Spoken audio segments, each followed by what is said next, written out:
යුක්තිගරුක සමාජයක් උදෙසා වන සිවිල් කතිකාව සාමාන්‍යයෙන් අපි අඟහරුවාදා රාත්‍රියේ තමයි සිවිල් කතිකාව සඳහා වේලාව වෙන් කරලා තිබෙන්නේ. නමුත් සිකුරාදා රාත්‍රියේ 9ට අපි මේ වැඩසටහන අද පවත්වන්නට නැත්නම් මේ කතිකාව පවත්වන්නට අදහස් කළේ සුවිශේෂී මාතෘකාවක් පිළිබඳව අපි කතා කරන්නට සූදානම්ව සිටින නිසා. මේ මාතෘකාව කුමක්ද?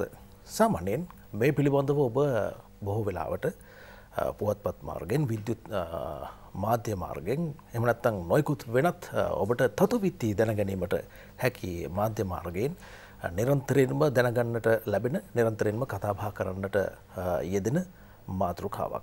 නමුත් මේ මාතෘකාව පිළිබඳව මෙවැනි වැඩසටහනකින් ඒ කියන්නේ විශේෂ වැඩසටහනකින් අපිට කතා බහ කරන්නට සිදුවන්නේ නැත්නම් එහෙම කතා කරන්නට අපිට තීරණය කරන්නට වෙන්නේ මේ කියන කාරණේ පිළිබඳව කතා බහ කිරීමේදී අපේ රට පිළිබඳව අපිට සෑහීමකට පත්වන්නට පුළුවන්කමක් නැති නිසාවෙන්මයි. ඒ නිසාවෙන් තමයි ලබන අඟහරුවාදා වනතුරු නොසිට අපි මේ පිළිබඳව ඉතාමත්ම සංවේදීව කතා බහ කරන්නට මේ සිකුරාදාව තෝරාගත්තේ. මොකද්ද මේ කාරණේ? අපිට සාමාන්‍යයෙන් සිවිල් සමාජයේ ජීවත් වෙන පුරවැසියන් විදිහට නොඑක් වෙලාවල් වලට නොඑක් ප්‍රශ්න වලට මුහුණ දෙන්නට සිදු වෙනවා. සමහරක් වෙලාවල් වලට මේ ප්‍රශ්න වලට මුහුණ දීමේදී ඒ පුද්ගලයාගේ තියෙන ධාරිතාවය මත තමයි ඒ ප්‍රශ්න වලට විසඳුම් සොයා ගැනීම සිදු කරන්නේ. සමහරෙකු ඊ타මත්ම ඥානාන්විතව නුවණ පාවිච්චි කරලා Taman මුහුණ දෙන ප්‍රශ්න වලට විසඳුම් සොයාගත්තාට සමහරෙක් ඒ ප්‍රශ්න වලට විසඳුම් සොයා ගන්නට තෝරා ගන්නා මඟ පිළිබඳව අපිට සෑහීමකට පත්වන්නටත් එහෙම නැත්නම් ඒ පිළිබඳව අනුමත කරන්නටත් පුළුවන් කමක් නැහැ. මේ කතාවට පාදක වන්නේ එක්තරා දිනයක්. ඒ දිනේ යෙදී තිබුණේ පෙරේදාට. ඒ තමයි සියදිවි නසා ගැනීම වැළැක්වීමේ දිනය. මේ සැරේ මේ සැප්තැම්බර් මාස 10 වෙනිදා යෙදී තිබුණු මේ දිනයට තේමාව කරගෙන තිබුණේ දිවි නසා ගැනීම වළක්වා ගැනීම සඳහා සියලු දෙනා සම්බන්ධ විය යුතුයි කියන මාතෘකාව. එසේනම් මාධ්‍යයක් හැටියට අනිවාර්යයෙන්ම අපි ඒකට සම්බන්ධ විය යුතුමයි. ඒ නිසා තමයි මේ කතිකාව ආරම්භ කරන්නට සූදානම් වන්නේ. අද අපි ආරාධනා කරා මේ සුවිශේෂී කතා බහට සුවිශේෂී අමුත්තන් දෙදෙනෙකුට. ඔබ මේ අමුත්තන් දෙදෙනා මම හිතන්නේ මම අමුතුවෙන් හඳුන්වා දීමට අවශ්‍ය නැහැ. මාධ්‍යත් එක්ක නිරන්තරයෙන්ම සුහදව ගනුදෙනු කරන එක්සත් ජාතීන්ගේ සංවිධානයේ ජිනීවා සහ පැරිසි නිත්‍ය නියෝජිතවරයා වශයෙන් කටයුතු කර ඉතාමත්ම මැදිහත් දේශපාලන විචාරකයෙකු වශයෙන් රටේ ජනතාවගේ ගෞරවයට ජනාදරයට පාත්‍ර වී සිටින ආචාර්ය තයන් ජයතිලක මැතිතුමාත් මහාචාර්ය නායක මෙන්ඩිස් මැතිතුමාත් තමයි අද අපි මේ කතා බහට එකතු කරගත්තේ. ඔබ දෙදෙනාම ඉතාමත්ම ගෞරවයෙන් ආයුබෝවන් කියලා පිළිගන්නවා. ආයුබෝවන්. අපි කතා බහ ආරම්භ කරන්නට සූදානම් වන්නේ දේශ වල තමන්ගේ රාජකාරිය කරපු නිසා ඉතාම හොඳ අත්දැකීම් තියෙන අපේ රාජතාන්ත්‍රිකයෙකු වශයෙන් කටයුතු කළ දාන් ජයතිලක මැතිතුමාගෙන්. දැන් ජයතිලක මහත්මයා අපි මුලින්ම කතා කරමු මේ විදිහට කෙනෙක් සියදිවි නසා ගැනීමට තරම් තමන්ගේ මානසික කඩාවැටීමකට ලක්වීම නැත්නම් තීන්දුව తీරන ගැනීමේ දුබලතාවයකට ලක්වීමට හේතු වෙලා තියෙන සමාජීය බලපෑම් සාධක මොනවද කියන කාරණේම. ඔව් අත් වශයෙන්ම මුලින්ම මම කියන්න ඕන මේ මාතෘකාවේ වැදගත්කම මම කිසිලෙසකිනුත් අව탁සේරු නොකරන අතර මේ මාතෘකාව සම්බන්ධයෙන් සුවිශේෂඥ දැනුමක් මට නැහැ. ඒ සුවිශේෂඥ දැනුම තියෙන්නේ ලංකාවේ වඩාත් ගෞරවයට පාත්‍ර වූ වඩාත් ජ්‍යෙෂ්ඨ මානව වෛද්‍යවරයා හැටියට සැලකෙන ජ්‍යෙෂ්ඨ මහාචාර්ය නාලක මැන්දිස් මහතා. මම මේක බලන්නේ ඒ පැත්තෙන් නෙමෙයි මානව හා සමාජ විද්‍යාත්මක පැත්තෙන් human and social sciences.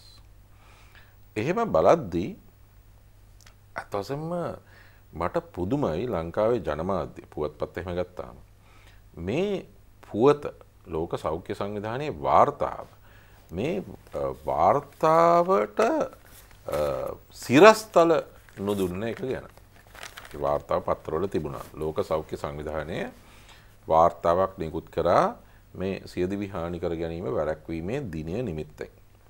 දැන් ලෝක සෞඛ්‍ය සංවිධානය ගැන මට වඩා මහාචාර්ය බෙන්ඩිස් දන්නවා. ඒකට විශේෂ හේතුවක් තියෙනවා. තරහ වෙන්නේ නැති වෙයි මං කිව්වට. මම ජෙනීවා නුවර සේවය කරනකොට එතුමා කීපතාවක් ආවා ගියා. ලෝක සෞඛ්‍ය සංවිධානයත් එක්ක මගේ නිල සම්බන්ධකම් තිබුණා ලංකාව නියෝජනය කරමින්. නමුත් ඒ කාලේ අපිට බොහොම ලොකු ආඩම්බරයක් තිබුණා මට තානාපති හැටියට ලෝක සෞඛ්‍ය සංවිධානයේ විධායක තනතුර ජ්‍යෙෂ්ඨ විධායක තනතුරක් දරුවා කාමිනී මෙන්ඩිස් වෛද්‍යවරිය මහාචාර්ය නාලක මෙන්ඩිස්ගේ බිරිඳ එතුමිය තාම උපදේශිකාවක් හැටියට කටයුතු කරනවා. ඉතින් ලෝක සෞඛ්‍ය සංවිධානයත් එක්ක කටයුතු කිරීමේදී මට කටයුතු කරන්න පුළුවන්කම ලැබුණා ඒකේ ලොක්කත් එක්ක මාග්‍රට් චැන් චීන ජාතික මාග්‍රට් චැන් කියන වෛද්‍යවරිය ඉතාමත්ම හොඳ ඉතාමත්ම බුද්ධිමත් දක්ෂ පුද්ගලෙක්.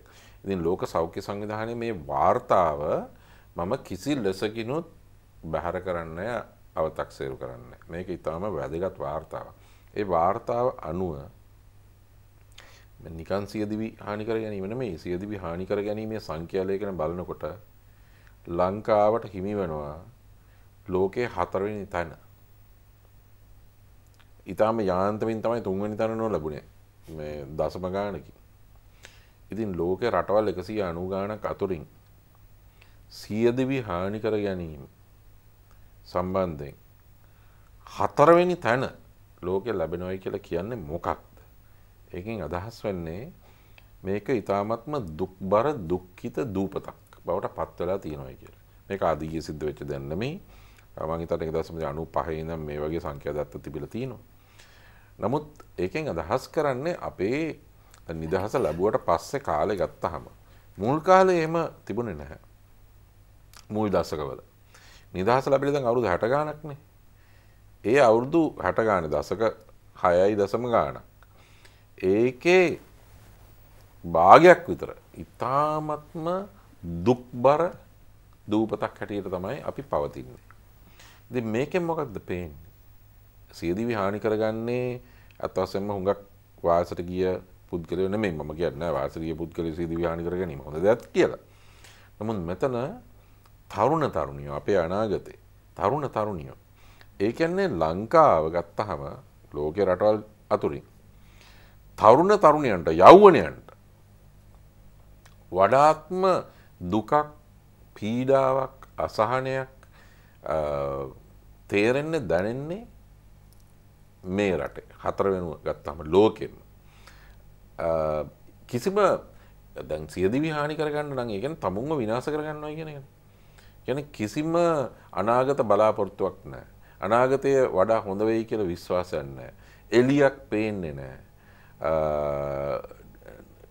ඉතින් ඒකෙන් අපට තේරෙන්නේ අපේ තරුණ තරුණියෝ තරුණ තරුණියන්ගේ දුක පිළිබඳව අසහනය පිළිබඳව හැඟීම් පිළිබඳව බලන සමාජයක් නෙමෙයි අපේ තියෙන්නේ. අපේ සමාජ ආයතන සහ අපේ සමාජ සම්බන්ධකම්. ඇයි අපි ආයතන වලට විතරක් බනින්නේ? ලේසි බනින්න ආයතන වලට. අපේ සමාජ සම්බන්ධකම් ගත්තාම සහ සමාජ ආයතන ගත්තාම තරුණ තරුණියන් පිළිබඳව හොයන්නේ බලන්නේ අමුතු විදියකට සතුටින් ඉන්නවද දුකින්ද ඉන්නේ මොනවද අපේක්ෂාවන් මොනවද බලාපොරොත්තු මොන වගේ අනාගතයක්ද අවශ්‍ය හුස්ම ගන්න ඉඩක් තියනවද ප්‍රීතිමත් ජීවිතයක්ද ගත කරන්නේ සතුටක් සනසුමක් තියනවද විනෝද වෙනවද නැහැ ඒව ගැන බලන්නේව නැහැ එහෙම හදිච්ච සමාජ සම්බන්ධකම් සහ සමාජ විඥානයක් නෙමෙයි අපේ රටේ තියෙන්නේ. ඒ හන්ද තමයි ලෝකේ 4 වෙනි තැනට පත් වෙලා තියෙන ඉතාලම අපකීර්තිමත් තැනක්. සියදිවි හානි කර ගැනීම සම්බන්ධයෙන්. මට නම් මේ සංඛ්‍යා දත්තේ විවර වෙනවා අපේ සමස්ත සමාජය පිළිබඳව යථාර්ථය. ඒ සමස්ත සමාජයේ ප්‍රතිනිර්මාණය වෙන ආකාරය ප්‍රතිජනනය වෙන ආකාරය පිළිබඳව ඒ මුළු කතන්දරේම මේ සංඛ්‍යාවල තියෙනවා. මම සමාජ විද්‍යාඥයෙක් හැටියට දකින්නේ එහෙමයි. මහාචාර්ය නායක මෙඩිස් මැතිතුමනි දැන් අපි කතා බහ කරපු මේ මාතෘකාවේ ඔබතුමන්ට තියෙන්නේ දැන් මේ අපි කතා කරේ සමාජ විද්‍යාව පැත්තේ ඒ වගේම සෞඛ්‍ය සහ මේ ශාස්ත්‍රීය නරගෙන බැලුවොත් ඔබතුමන් දකින්නේ මේ කොයි විදියටද? ඇයි කෙනෙක් තමන්ගේ සියදිවි නසා ගැනීමට තීරණය කරන්නට තරම් දුර්වල තත්වයකට පත් වෙන්නේ? ඒක තමයි විශාලම වැදගත්ම ප්‍රශ්නය. හැබැයි අවාසනාවට වගේ මේ වැදගත්ම ප්‍රශ්නෙට උත්තර දෙන්න පුළුවන් පුද්ගලයා ජීවිතුන් අතර නැහැ. ඉතින් ඒක නිසා අපිට කරන්න තියෙන්නේ හැමදෙසේම ඒ ගැන පිටින් විස්තරයක් හොයාගෙන ඇත්තටම කාරණේ හොයාගන්න එකයි. දැන් මේක තමයි තියෙන ලොකුම ප්‍රශ්නය. ඉතින් ඒ මාර්ගයෙන් අපි ගිහිල්ලා කොහොම හරි විද්‍යාඥයෝ කාරණා රසක් හොයාගෙන තියෙනවා. මම ඊට ඉස්සෙල්ලා මම එක කියන්න පුළුවන් අපේ ආචාර්ය ජාන් ජාතිලක මහත්මයා කිව්ව විදිහට දැන් මේකේ මාතෘකාව විදිහට කිව්වේ මේ සිවිල් සමාජයට මේක සම්බන්ධ වෙන්නේ කොහොමද කියලා. දැන් 2005 තිබුණා හෙල්සින්කි ඩික්ලරේෂන් කියලා එකක්. ඒ කියන්නේ උතුරු යුරෝපයේ රටවල් ඔක්කොම එකට එකතු වෙලා දැන් මාස 6න් 6ට වගේ ඒගොල්ලන්ගේ තියෙනවා මේ ප්‍රතිපත්තිය හදන තැනක්. ඒ අවස්ථාවේදී මේ ෆින්ලන්තය තමයි ඒකේ ඒකේ යුරෝපියන් යුනියන් එකේ කමිෂන් එකේ චෙයාමන් වෙලා හිටියේ.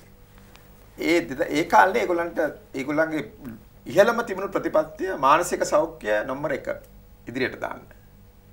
ඉතින් හැම එකම අධ්‍යාපනයවත් සෞඛ්‍යවත් මොකුත් නෙමෙයි මානසික සෞඛ්‍ය තමයි උඩට දාන්න බැලුවේ. ඒගොල්ලෝ කිව්වේ ඒක කරනවා නම් ප්‍රතිපත්ති විශාල ගණනක් දුන්නා. කිව්වේ මානසික සෞඛ්‍ය ඉදිරියට දාන්න ඕන නම් මානසික සෞඛ්‍ය වෘත්ති ඒ කියන්නේ ප්‍රොෆෙෂනල්ස් ළඟින් එක්ක නැත්තම් ආණ්ඩුවේ වැඩ කරන නැත්නම් බලධාරී කට්ටියකින් බියුරෝක්‍රසි එකකින් නැත්තම් මේ දේශපාලඥයන්ගෙන් ඔක ඇතුළේ එළියට ගන්න ඕන. ඒගොල්ලන්ටම අයිති එකක් නැත්තම් ඒගොල්ලන්ටම කරන්න පුළුවන් දෙයක් නෙමෙයි මේක. මේක සාමාන්‍යයෙන් ප්‍රජාවට සිවිල් සමාජයට කරන්න දෙයක් කියලා. මේක රටේ මිනිස්යන් අතර වෙන දෙයක් මේක. උඩින් ඇවිල්ලා කාටවත් කරන්න අපහසුයි කියලා. අන්න හෙල්සින්කි ඩික්ලරේෂන් එකේ තියෙන එක තමයි. ඉතින් ඒ අසෙන් ඒකෙන් බැලුවම මම හිතන්නේ මේක ඉතාම අපිට වැදගත් වෙනවා. දැන් ඔය අහපු ප්‍රශ්න තමයි මොකද මේක වෙන්නේ කියලා. දැන් ඒකට උත්තරයක් දෙන්න හරිම අමාරුයි, ලේසි නෑ උත්තරයක් දෙන්න. දැන් අපි බටහිර රටවල් ගැන බැලුවොත් එහෙම, යුරෝපා රටවල් වල බැලුවොත් එහෙම, ඒ අය කියයි 70%ක් 80ක් 90ක් සිය දිවි නසා ගන්නා අයට මානසික රෝග තියෙන අය කියලා. සාමාන්‍ය ඒවා තමයි දත්ත. හැබැයි මේ පැත්ත බැලුවම ආසියා රටවල් වල පැත්තම නැත්නම් මේ සංවර්ධන රටවල් බලනකොට ඒ දත්තය හුඟක් වෙනස්. මේ රටවල වල තියෙන්නේ 40%ක් නැත්නම් 50ක් නැත්නම් 60ක් කියයි. අඩු ප්‍රමාණයක් තමයි මානසික රෝග නැත්නම් මානසික හේතුන් නිසා වෙන දේවල්. මානසික රෝග නිසා. අනිත් 50 නැත්නම් 60 නැත්නම් 40 වෙන කාරණා හේතු කොටගෙන. දැන් මේ කාරණා මොනවද කියලාවත් හරියට කියන්න හරි අපහසුයි. මොකද අපේ මේ ආසියානු රටවල් වල මේ විශේෂ ස්ටඩිස් ඒවා එච්චර කරලා නැහැ. මේ සිය දිනවසා ගැනීම හේතු කොටගෙන. හැබැයි අපි දන්නවා මේ ආචාර්ය දයන් ජාතිලක මහත්මයා කියපු වගේම 1950 ගණන් වල ඉඳලා දැන් අපිට දත්ත තියෙනවා ලංකාව 1864 විතර ඉඳලා. දිගටම තියෙනවා මේ සිය දිනවසා ගැනීමේ දත්ත ලංකාවේ. ඒ බැලුවම 1950 ඉඳලා වගේ එන්න වැඩි වෙගෙන යනවා. වැඩි වෙලා ගිහිල්ලා 1995 විතර එනකොට එතකොට 40ක් විතර ලක්ෂයකට සිය දිවි නසා ගන්නවා. ඒ කට්ටිය එකතු කරලා බැලුවම සාමාන්‍යයෙන් මේ ඇක්සිඩන්ට්ස් වෙන කට්ටියටත් මිනිමම් වෙන කට්ටිය කණ්ඩායම් දෙකම එකතු කරලා වඩා කට්ටිය හිටියා සිය දිවි නසා ගන්න කට්ටිය. එතකොට හිටිය 8000ක් විතර අවුරුද්දට මැරෙනවා. දැන් මේ ප්‍රමාණය ටිකක් අඩු වෙලා තියෙන්නේ. දැන් මේක මොකද හරියට මෙහෙම උනේ කියලා හරිය අමාරුයි උත්තර දෙන්න ප්‍රශ්නයක්. මේ ප්‍රශ්නේ උත්තර දෙන්න එක. හැබැයි එක හේතු විශේෂඥයෝ මතු කරනවා. සමාජ ප්‍රශ්නයක් නිසාද? සමාජික තමන්ගේ මානසික ප්‍රශ්න හේතු කොටගෙනද? ඒක නිසා ඒ වගේම වටා පිටා සිය දිවි නසා ගැනීමේ වට ලේසි වෙන ක්‍රම තියෙන නිසාද? දැන් ඉන්සෙක්ටිසයිඩ් කියනවා, වීඩිසයිඩ් කියනවා, රේල්වේ පාරවල් තියෙනවා, ලිඳවල් තියෙනවා. එක එක දේවල් තියෙනවා. ලේසියෙන්ම මොනවා හරි ප්‍රශ්නයක් වුණා මේවට එකෙන් සිය දිවි නසා ගන්න. එක කාරණා අපි ඉදිරියට දාලා තියෙනවා. ඒ වගේම දැන් පහුගිය අවුරුදු 5-10 ඇතුළතදී ටිකක් සිය දිවි නසා ගැනීම අඩු වෙගෙන ගිහිල්ලා තියෙනවා. ඒකට හේතුව මොකක්ද කියලා අහනවා. එතකොට කියනවා සමහරක් වෙලාවට කෘමිනාශක බෙහෙත් වර්ග ලංකාවේ අඩුවීම හේතු කොටගෙන කියලා. හැබැයි ඇත්තටම පරීක්ෂා කරලා බැලුවම ඒකත් හරියටම ස්ථිරයෙන් වශයෙන් අපිට කියන්න අමාරුයි. ඉතින් ඒක නිසා ඔය කියපු අහපු ප්‍රශ්නෙට මට කියන්න පුළුවන් උත්තරේ තමයි එක එක වයස් කණ්ඩායම් වලට එක එක හේතු තියෙන්න පුළුවන්. සමහර වෙලාවට අවුරුදු 50 60 ඒ කාලේ වෙනකොට විශේෂයෙන්ම මානසික රෝග විෂාදය කියන මානසික රෝගය තමයි වැඩිම තියෙන්නේ. සමහරක් වෙලාවට තරුණ අයට අවුරුදු 20 25 අයට මම හිතන්නේ මානසික රෝග තියෙන ප්‍රමාණය අඩුයි. වෙන වෙන සමාජ ප්‍රශ්න මානසික ප්‍රශ්න එතකොට සම්බන්ධ වලින් ඇතිවෙච්ච ඝට්ටන හේතු කොටගෙන තමන්ගේ හිත කොච්චර දුරට විපර්යාසයකට පත් වෙලාද කියලා කිව්වොත් එහෙම ඒ අවස්ථාවේදී ආ හිතන්නේ මෙහෙම ඉන්දියාවතල ඇති වෙලක් නැහැ. මොකද ඒ එන මානසික කැක්කුම නැත්නම් mental pain කියන එක හරිම අමාරුයි බෙහෙත් වලින්වත් වෙන ක්‍රමයකින්වත් අඩු කරගන්න. ඉතින් ඒ වෙලාවට යාට පේන්නේ සියදිවි නිසා ගැනීම අර වෙන දෙයක් නැහැ. ඒකට ගිහිල්ලා මොනවාරි දෙයක් කරනවා. ඉතින් ඕක තමයි මට කියන්න පුළුවන් උත්තරයක් 20ට. හැබැයි මට තේරෙනවා ඒක හරි සම්පූර්ණයෙන්ම 100%ක් අහපු ප්‍රශ්නෙට උත්තරයක් නෙමෙයි කියලා. දැනට තියෙන විදිහට අපිට ඕක තමයි කියන්න පුළුවන්. හොඳයි මචං. දැන් අපේ කතා බහේදී ආචාර්ය දයන් ජයතිලකයන් මතු කරා මේ වන විට මේ ලෝක සෞඛ්‍ය සංවිධාන වාර්තාව අනුව අපි ඉන්නේ මේ සියදිවි නසා ගැනීමේ ලයිස්තුවේ මේ රටවල් වල ලයිස්තුවේ 4 වෙනි ස්ථානයේ. නමුත් ලබන අවුරුද්දට 2015 මීට අවුරුදු 20කට කලින් ඒ කියන්නේ 1995 වෙනකොට ඒ අවුරුද්දේ නිකුත් කරන ලද වාර්තාවන් වලට අනුව අපි හිටියේ 5 වෙනි ස්ථානයේ. ඉතින් අවුරුදු 20කට පස්සෙත් අපි ඉන්නේ 4 වෙනි ස්ථානයේ. නමුත් අපි හැමතිස්සෙම කතා කරන දෙයක් තියෙනවා දකුණු ආසියාව මේ අපේ තියෙන අනිත් රටවල් එක්ක බැලුවත් මේ දකුණු ආසියානු කලාපයේ තියෙන රටවල් එක්ක බැලුවත් සාක්ෂරතාවයෙන් ඉහළම රට අපි. සංස්කෘතික බැඳීම අතින් ඉහළම රට අපි. මේ හැමම දෙයක් ගැනම කතා කරනකොට අපි කියනවා අපි ඉන්නේ මේ කලාපේ බොහොම හොඳ තැනක කියලා. නමුත් මේ වාර්තාව අනුව බලනකොට නම් අපි ලෝකෙම බොහොම හොඳ තැනක ඉන්නවා කියන කාරණේ පේන්නට තියෙනවා. මොකද අවුරුදු 20කට පස්සෙත් අපි ඉන්නේ 4 වෙනි ස්ථානයේ වගේ තැනක තමයි මේ සියදිවි නසා ගැනීමේ ලයිස්තුවේ හැටියට. ආචාර්යතුමනි දැන් ඊළඟ ප්‍රශ්නේ තමයි දැන් අපේ වෛද්‍යතුමත් මතු කරපු කාරණේ මහාචාර්යතුමත් මතු කරපු කාරණේත් එක්ක මම කියන්නේ මේක සමාජීය ප්‍රශ්නයක් විතරක් බවට පත් වෙන්න විදිහක් නැහැ. මොකද 1950න් පස්සේ වැඩි වෙනවා නම් සියදිවි නසා ගැනීම මේ කියන කාල සීමාව තුළදී තමයි නිදහසෙන් පස්සේ මේ රටේ ජනතාව දේශපාලනයත් එක්ක වැඩි වශයෙන් බද්ධ වෙන්නට පටන් ගන්නෙ. 77න් පස්සේ තමයි ආර්ථිකයත් එක්ක වැඩි වශයෙන් බද්ධ වෙන්නට පටන් ගන්නෙ. එහෙනම් මේක පිටිපස්සේ දේශපාලනය සහ ආර්ථිකය කියන කාරණෙත් තියෙනව නේද? ඔව් සාන්නේ දැන් අපි ආර්ථිකය ගත්තාම අපට මම හිතන්නේ අමාරුයි ඍජු හේතුඵල සම්බන්ධකමක් හොයන්න. දැන් එක පැත්තකින් අපි කිව්වොත් දිලිඳුකම කියලා. එහෙනම් අපිට අහන්න වෙනවා මේ වගේ ප්‍රශ්නයක්. අපට වඩා දිලිඳු කියන්නේ අන්ත දුප්පත් නෙමෙයි. නමුත් අපට වඩා ඒක පුද්ගල ආදායම අඩු කියුබාව වගේ රටක සියදිවි හානි කර ගැනීම මීට වඩා බෙහෙවින්ම අඩුයි. එතකොට අනිත් පැත්තෙන් අපි කිව්වොත් මේ විවෘතාර්ථිකය නිසායි කියලා විවෘතාර්ථිකයන් තියෙන ඇමරිකා එක්සත් ජනපදයේ බටහිර යුරෝපා රටවල් වල ඒත් මේ තරම් සියදිවි හානි කර ගැනීම නැහැ. ඉතින් මේ ආර්ථික සාධකය කොයි ආකාරයට බලපානවද කියන එක මට නම් තෝරගන්න අමාරුයි මෙතනදී. දේශපාලන සාධකය ගත්තහම ඔව් දේශපාලනය මේකට ඇතුළත් වෙනවා. හේතුව ඕනෑම දෙයක් සම්බන්ධයෙන් ඕනෑම දෙයක් අධ්‍යාපන පාඨමාලා අධ්‍යාපන ආයතන ඔය හැම දෙයක් සම්බන්ධයෙන්ම තීන්දුව අන්තිමට ගන්න දේශපාලනඥයෝනේ ආණ්ඩුනේ.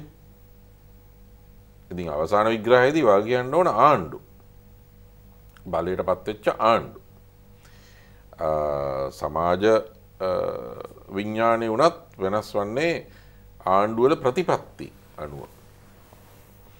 දැන් අපේ රටේ තව කාරණාවක් මම දකිනවා මහාචාර්ය නාරක මෙන්ඩිස් කියයි මෙතන මගේ අතින් වැරදි කරුණක් ඉදිරිපත් වෙනවද කියලා.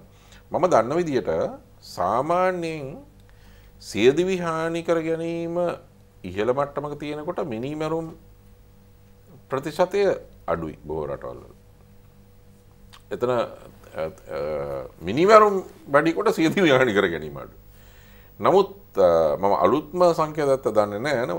සායන කාලයක් තිස්සේ ලංකාවේ සියදිවි හානි කර ගැනීමයි මිනිමැරුම් ඔය දෙකම ඉහළ තත්ත්වයක තිබුණා. ඒකත් තරමක් අමුතු තත්ත්වයක්. අනික් එක අපි මේ සියල්ල සමස්තයක් හැටියට ගන්න ඕන. අංක 1 සියදිවි හානි කර ගැනීමේ ඒ සංඛ්‍යාවේ සිට අද 4ට බෑලා කියලා පෙරලිකොම ඇතුලේ බෑලා තියෙනවා. නමුත් ඒත් එක්කම අපි බලන්න ඕන අපේ රටේ සිද්ධ වෙලා තියෙන අනිත් දේවල්. යුද්ධ ටික. රටේ ජනගහනය අනුව බලනකොට යුද්ධ වලින් මරුණු ප්‍රතිශතය ජනගහන ප්‍රතිශතයට අනුව සායන විශාලයි. උතුරේ යුද්ධ අවුරුදු 30ක් දකුණේ කරලි 2ක් මේ පුංචි දූපතේ. ඉතින් එක පැත්තකින් සියදිවි හානි කරගන්න අනිත් පැත්තෙන් මිනිමරා ගන්න ඒ සමගම යුද්ධ කරනවා. යුද්ධ කරනවා කියන්නේ පිට කට්ටියත් එක්ක නෙමෙයිනේ සිවිල් යුද්ධ. එකිනෙක මරා ගන්නවා සංවිධිතව. දැන් මේ මරා ගන්නේ කවුද? මේ ඔක්කොම තරුණ තරුණියනේ. ප්‍රතිපත්ති හදන්නේ වාසක මිනිස්සු. මරුන් කන්නේ තරුණ තරුණියෝ. හමුදාව වේවා, කොටි වේවා, JVP වේවා, UMP වේවා ඔය මරා ගත්තේ සහ එකිනෙකා මරුවේ ඔක්කොම කොල්ල කෙල්ලනේ. සියදිවි හානි කරගන්නත් වැඩියෙන්ම දැන් බටහිර සමාජවල සියදිවි හානි කර ගැනීම වැඩියෙන්ම වාසරිකයා උදකලා වෙනවා. ඉතින් එහෙම ඒ වාසයට යන්න යන තමයි ඒ සංඛ්‍යාව වැඩි වෙන්නේ මම දන්න විදිහට. නමුත් ලංකාවේ තරුණ තරුණිය. ඉතින් අත් වශයෙන්ම යෞවනත්වයේ අර්බුදයක් මන්තර තියෙන. යෞවනත්වයේ ගත්තහම ශ්‍රී ලංකා සමාජය යෞවනත්වයට හතුරුකම් කරන සමාජයක්. යෞවනත්වයට හිරගියක් හදලා තියෙනවා. ඉතින් මේ ළමයි එක්ක එකිනෙකා මරා ගන්නවා එහෙම නැත්නම් තවම මරා ගන්නවා. ඒකයි මම දකින්නේ. ඉතින් අවසාන විග්‍රහයේදී දේශපාලන බලපාන හේතුව මේ ක්‍රියාත්මක කරන ප්‍රතිපත්ති අනුව. හොඳයි අපි කතා බහ කරමින් සිටින්නේ අද මේ සියදිවි නසා ගැනීම වැළැක්වීම කියන කාරණය පිළිබඳව. විරාමයකට යනට කලින් මම මේ වාර්තාවක් පදනම් කරගෙන ඔබට යම් තොරතුරක් ලබා දෙන්නට සූදානම් වෙන්නේ. ලෝකයේ සාමාන්‍යයෙන් වසරකදී ලක්ෂ 8ක් පමණ දෙනා සියදිවි නසා ගන්නවා. සෑම තප්පර 40කටම එක් අයෙකු ලෝකයේ කොතැනක හෝ දිවි නසා ගන්නවා. මේ දිවි නසා ගැනීමෙන් ලෝකයෙන් තුරන් වන ජීවිත සංඛ්‍යාව පවත්නා යුදවලින් මේ යන සංඛ්‍යාවටත් වඩා වැඩි බව සමීක්ෂණ වලින් හෙළි වී තිබෙනවා. එතකොට ඒ වගේ තත්වයක අපි ඉන්නේ 4 වෙනි තැන නම් ඔබට හිතා ගන්නට පුළුවන් වෙයි අපේ සමාජයේ කොතැනක හෝ ලොකු ගැටලුවක් තියෙනවා කියන කාරණේ. මේ ගැටලුව පිළිබඳව තමයි අපි කතා බහ කරන්නට සූදානම් වන්නේ මේ පැය එකමාර පුරා. අපි කෙටි විරාමයක් ලබාගෙන මේ කතාව තවත් ඉස්සරහට ගෙනියමු.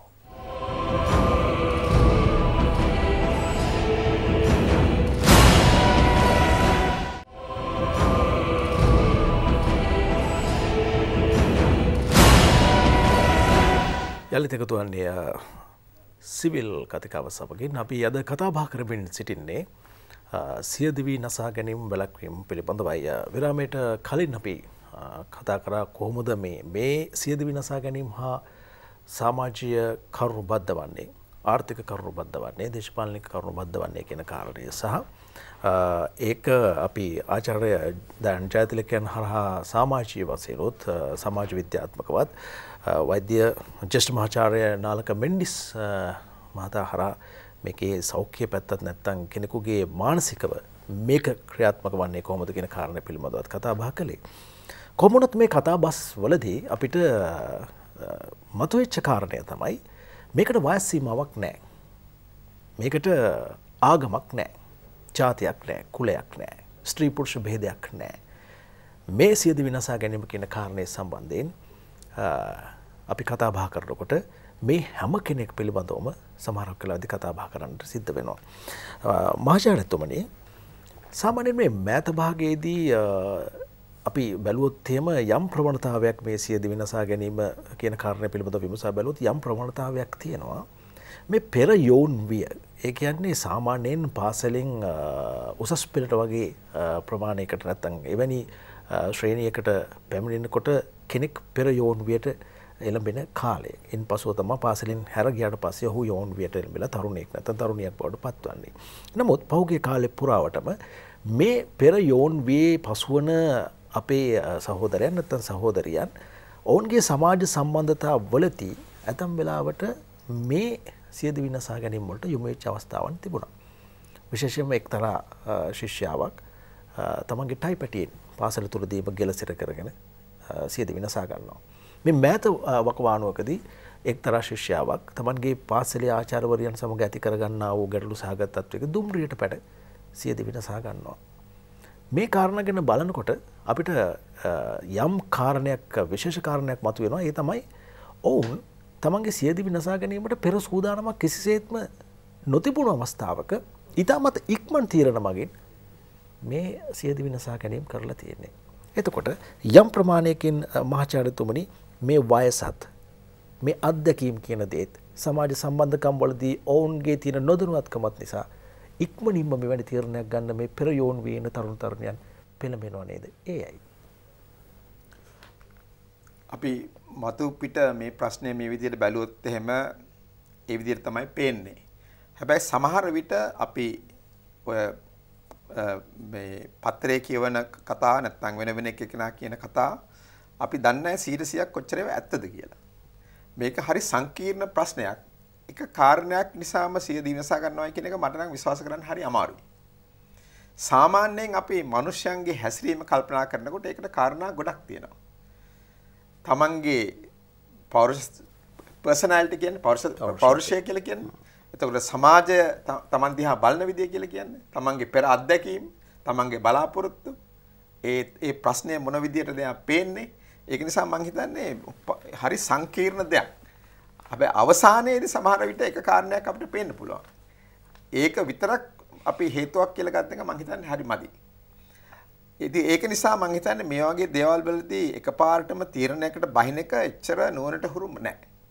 හැබැයි මම බාර ගන්නවා උගක් අවස්ථාවලදී මේ වගේ දේවල් වෙනව බවට අපිට පේනවා.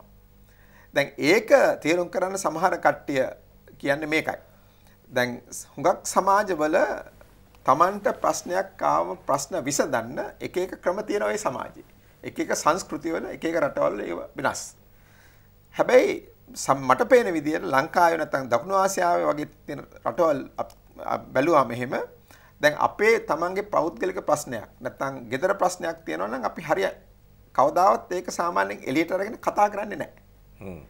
ඒක යටමතු කරගෙනමයි තියෙන්නේ.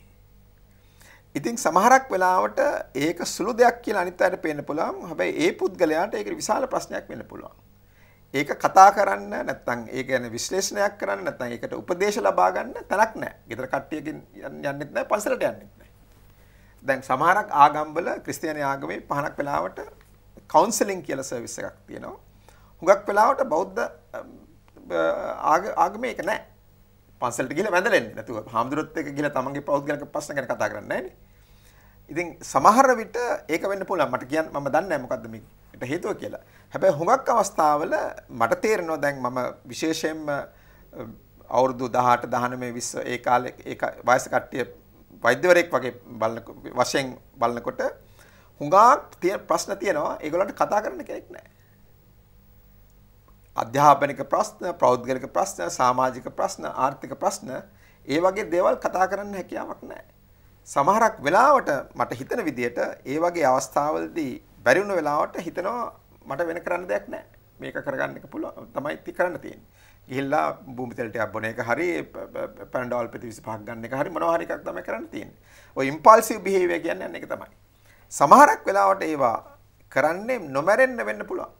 ඒක නිකන් හිතට තියෙන වේදනාව නිසා වෙන්න පුළුවන්. හැබැයි ඒක නිකන් අර ඇක්සිඩන්ට් එකක් වගේ වෙලා වැඩියෙන් ප්‍රතිබීලා ඒක නැත්නම් ඒ විදිහට වෛද්‍ය ප්‍රතිකාර හම්බුනේ නැති වුණාම සියලු දිවිසය නැති වෙන්න පුළුවන්. ඉතින් ඒක නිසා මම හිතන්නේ අපිට අවශ්‍ය වෙලා තියෙන්නේ හරියටම සමාජය මේ ප්‍රශ්නය ගැන යොමු කරන්න. මම ඉස්සෙල්ලා ගෙන කිව්වෙත් ඒක තමයි. අපේ සමාජය මේක ගැන යොමු කරන්නේ නැහැ. දැන් ගිය ඉරිදා අයිලන්ඩ් සන්ඩේ අයිලන්ඩ් එකේ තිබුණා මේ ආටිකල් එකක් එක ලියලා තිබුණා. ඒ ලියපු එක්කෙනා රන්දිම ආටිකල් කියලා කෙනෙක් 6 දිනකින් එක එක්කෙනාගෙන් ඇහුවා මේ තමන්ගේ සිය දිවි නසා ගැනීම ගැන.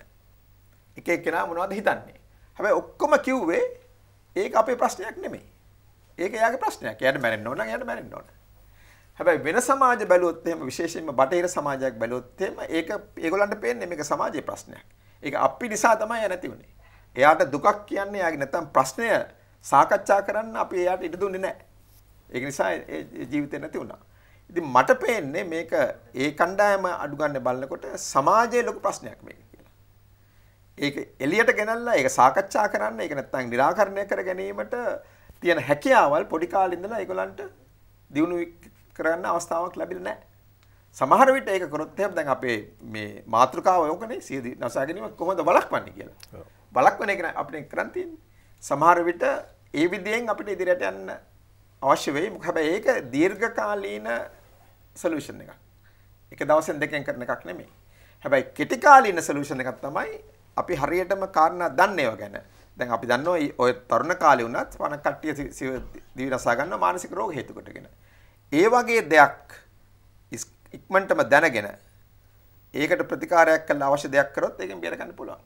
දැන් මට අදහස් එක්කෙනෙක් කිව්වා පෙරේදා අවුරුදු 44ක එක්කෙනෙක් මේ කොළඹවට ඉන්න එක්කෙනෙක් මානසික රෝගියෙක් බෙහෙත් ගන්න එක්කෙනෙක් එයා ඊටාම ලෙඩ උග්‍ර තත්වයකට ඇවිල්ලා තිබුණා.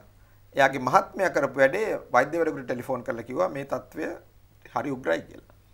එයා මට තේරෙන විදිහට මම දන්නේ නැහැ කතාව ඇත්තද කියලා මේවා දේවල් කරන්න කියලා කිව්වා. හැබැයි ඒකට එයා කැමතුන්නේ නැහැ. උදේ පාන්දර බල්කනි එකෙන් එල්ලලා එයා මැරුණා. සිදු නසාගත්තා. ඉතින් ඒ වගේ සමහර විට අපිට මේව වළක්වන්න පුළුවන් දේවල් ඇති. සමහර විට අපිට කොච්චර කරත් වළක්වන්න බෑ.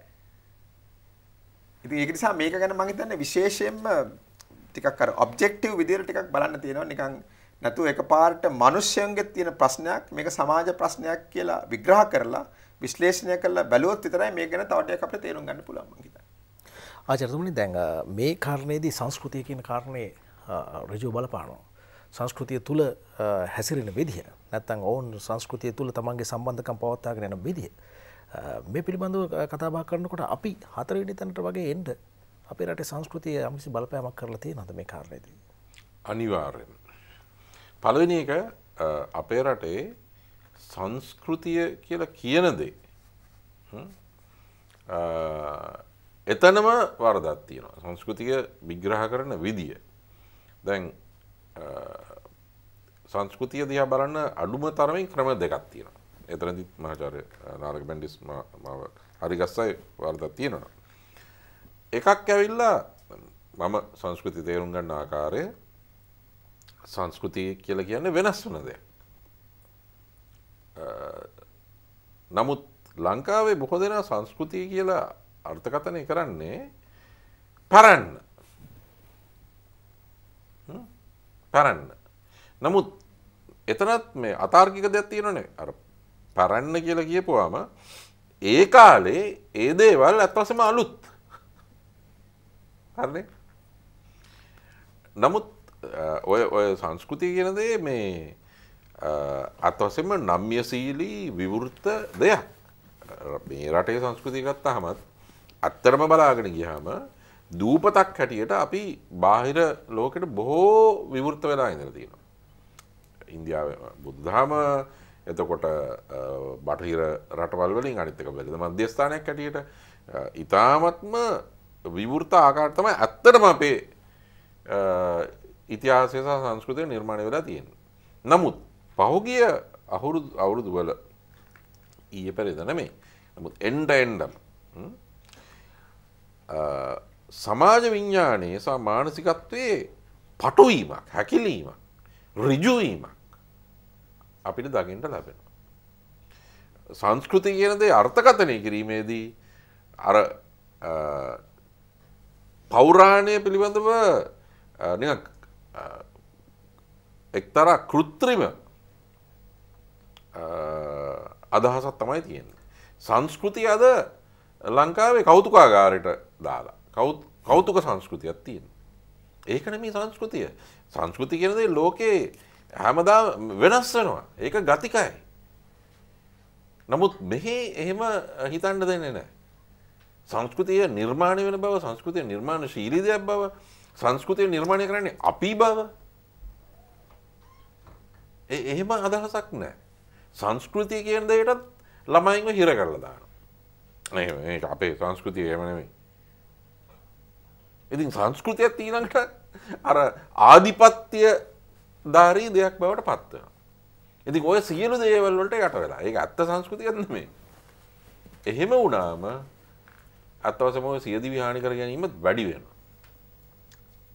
මම තරුණ කාලේ අපේ අම්මා තාත්තත් එක්ක සහ ඊට පස්සේ වැඩි හිටියෙක් හැටියට රටවල් 30කට ගිහිල්ලා තියෙනවා.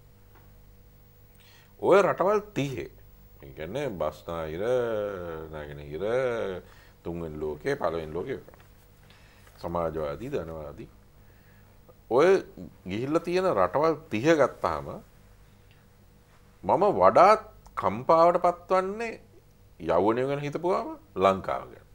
සමහර විට මේක මගේ රට හන්ද වෙන්නත් පුළුවන්. නමුත් ඒක විතරක් නෙමෙයි. අනිත් රටවල් වල මම දකින්නකොට තරුණ තරුණියෝ ඒ බටහිර රටවල් වෙන්න ඕනේ නැහැ. සිංගප්පූරුවේ මම සිංගප්පූරු ඉගෙනුවා කාලයක්. ආසියානු රට. දැන් ඒ බලනකොට තරුණ තරුණියෝ ජීවත් වන ආකාරය, ඒගොල්ලන්ට තියෙන අවස්ථා, ඉඩ ප්‍රස්ථා, නිදහස, ප්‍රීතිය, හැසිරීම එහෙම බලනකොට විශ්වවිද්‍යාලවල ඉගෙන ගන්න දේවල්, ඉස්කෝලේ ඉගෙන ගන්න දේවල්, ඒගොල්ලන්ට තියෙන කලාත්මක අවස්ථා ඔක්කොම බලනකොට මට හරි දුක හිතෙනවා. ලංකාවේ තරුණ තරුණයන්ට යෞවනත්වයට හිමි වෙලා තියෙන තැන හැම දෙයකටම යට වෙලා මිරිකිලා දැන් ළමෙක් සියදිවි හානි කර ගන්නකොට මොනවද අපිට අහන්න ලැබෙන්නේ? අනේ අපි දන්නේ කොහොම සතුටින් හිටියා. කොහොමද දන්නේ සතුටින් හිටියා කියලා? අහුවද? ඒ ළමයින්ගෙන් අහුවද නැහැ. ඇයි? මේ තියෙන සංස්කෘතිය නිර්මාණය වෙලා තියෙන විදියට කවදාවත් දරුවෙක්ගෙන් අහන්නේ නැහැ. තරුණ තරුණියකින් අහන්නේ සන්තෝෂෙන්ද ඉන්නේ, ප්‍රශ්නයක් තියනවද, වෙන මොන හරි වෙන විදියකට මොන හරි කරන්න කැමතිද? නැහැ. අහුවත් ඒ ළමයා හරියට උත්තර දෙන්නේ නැහැ. ඇයි? මේ මොන හරි වැරදි කියලා එක්ක පවුලේ හරි ඉස්කෝලේ හරි වැරදි කියලා මොන හරි යාන්තම් හරි විවේචනයක් කරොත් ඒකත් පාපයක්. ඉතින් උත්තර දෙන්නෙත් නැහැ. අහන්නෙත් නැහැ. අහන්න හිතන්නෙත් නැහැ. වැඩි හිටියෝ අම්මලා තාත්තලා වෙන්න පුළුවන්, ඉස්කෝලේ ගුරුවරු වෙන්න පුළුවන්. අහන්නේ අහන්න හිතෙන්නෙත් නැහැ මේගොල්ලෝ අත් වශයෙන්ම හැංගීම මොකද්ද කියලා. ඉතින් ඒකත් සංස්කෘතිය තමයි. මෙතන අත් වශයෙන්ම අපේ සමාජ සම්බන්ධතා, සමාජ විඥානය සහ සංස්කෘතිය කියලා කියන දේ විශාල ප්‍රජාතන්ත්‍රීයකරණයක් සිද්ධ වෙන්න ඕනේ. ප්‍රජාතන්ත්‍රවාදී සංස්කෘතියක් නැත්තම් ප්‍රජාතන්ත්‍රවාදී රටක් තියෙන්න බෑ. ප්‍රජාතන්ත්‍රවාදී සමාජයක් තියෙන්න බෑ. ඉතින් ඒ ප්‍රජාතන්ත්‍රීකරණය සිද්ධ වෙලා නැහැ. ප්‍රජාතන්ත්‍රීකරණය කියන අරාජික භාවය නෙමෙයි. කතා කරන්න නිදහසක් තියෙන්න එපා. අහන්න පුළුවන් වෙන්න ඕනේ, සංවේදී වෙන්න එපා. මේ තරුණ තරුණිය කියන අනාගතේනේ. තමුන්ගේ අනාගතේ. නමුත් අපේ සමාජය අනාගතය ගැන නෙමෙයි බලන්නේ, අතීතය ගැන. මම සිංගප්පූරුවේ මං කිව්වේ මේ එතන බුද්ධි මණ්ඩලයක ජ්‍යෙෂ්ඨ පරීක්ෂකයෙක් හැටියට ඉඳද්දී මාත් එක්ක අපි එකට අපේ එක මට්ටමේ හිටියා මේ ජාවෙඩ් බර්කි කියලා පාකිස්තානයේ හිටපු මුදල් ඇමති සහ ලෝක බැංකුවේ හිටපු නියෝජ්‍ය සභාපතිවරයෙක්. ඔහු කෘතියක් රචනා කරලා ඒකේ කිව්වා සමාජ ප්‍රධාන වශයෙන් දෙවර්ගයක් තියෙනවා. ප්‍රගතියක් ලබන සමාජ කොයි වගේ සමාජද? ප්‍රගතියක් ලබන්නේ අනාගතය වෙත යොමු වූ සමාජ. ප්‍රගතිය නොලබන්නේ අතීතය වෙත යොමු වූ සමාජ කියලා. ඉතින් ඒ අනුව බලනකොට මෙහි තියෙන්නේ අතීතය වෙත යොමු වූ සමාජයක්. ලංකාව හැමදාම එහෙම තිබුණේ නැහැ. මම හැදුන වැඩුනේ ලංකාවේ. හැමදාමත් මෙහෙම තිබුණේ නැහැ. නමුත් එන්න අපි 21 වෙනි සියවසට යන්න හරි පුදුමයි කියන්නේ වඩා අතීතය ගැන තමයි හිතන්නේ. අතීතයට හිත යොමු කරනවා. ඒ අතීතයත් අපේම වූ වර්තමාන නිර්මාණයක්. එහෙම අතීතයක් තිබුණෙත් නැහැ. අත් වශයෙන්ම ඉතිහාසඥයන්ගෙන් අහනකොට මහාචාර්ය සුදර්ශන සේනරත්න මහාචාර්ය සේනක බණ්ඩාරනායක ඒ වගේ ඒ හොඳම ඉතිහාසඥයන්ගෙන් අහනකොට ඕක නෙමෙයි අපේ තිබිච්ච ඉතිහාසය. ඊට වඩා බොහොම විවෘත ගතික නිර්මාණශීලී ඉතිහාසයක් තිබුණේ. නමුත් දැන් මේ හදලා තියෙන්නේ සහ හැම වෙලේම ඔළුව හරවන්නේ ඒ අතීතයට. ඒ අත් වශයෙන්ම ඒ කාලේ නොතිබිච්ච වටිනාකම් දැන් පාවිච්චි කරනවා යෞවනත්වය හිර කරන්න. ඒ ඔළුව උඩට දානවා.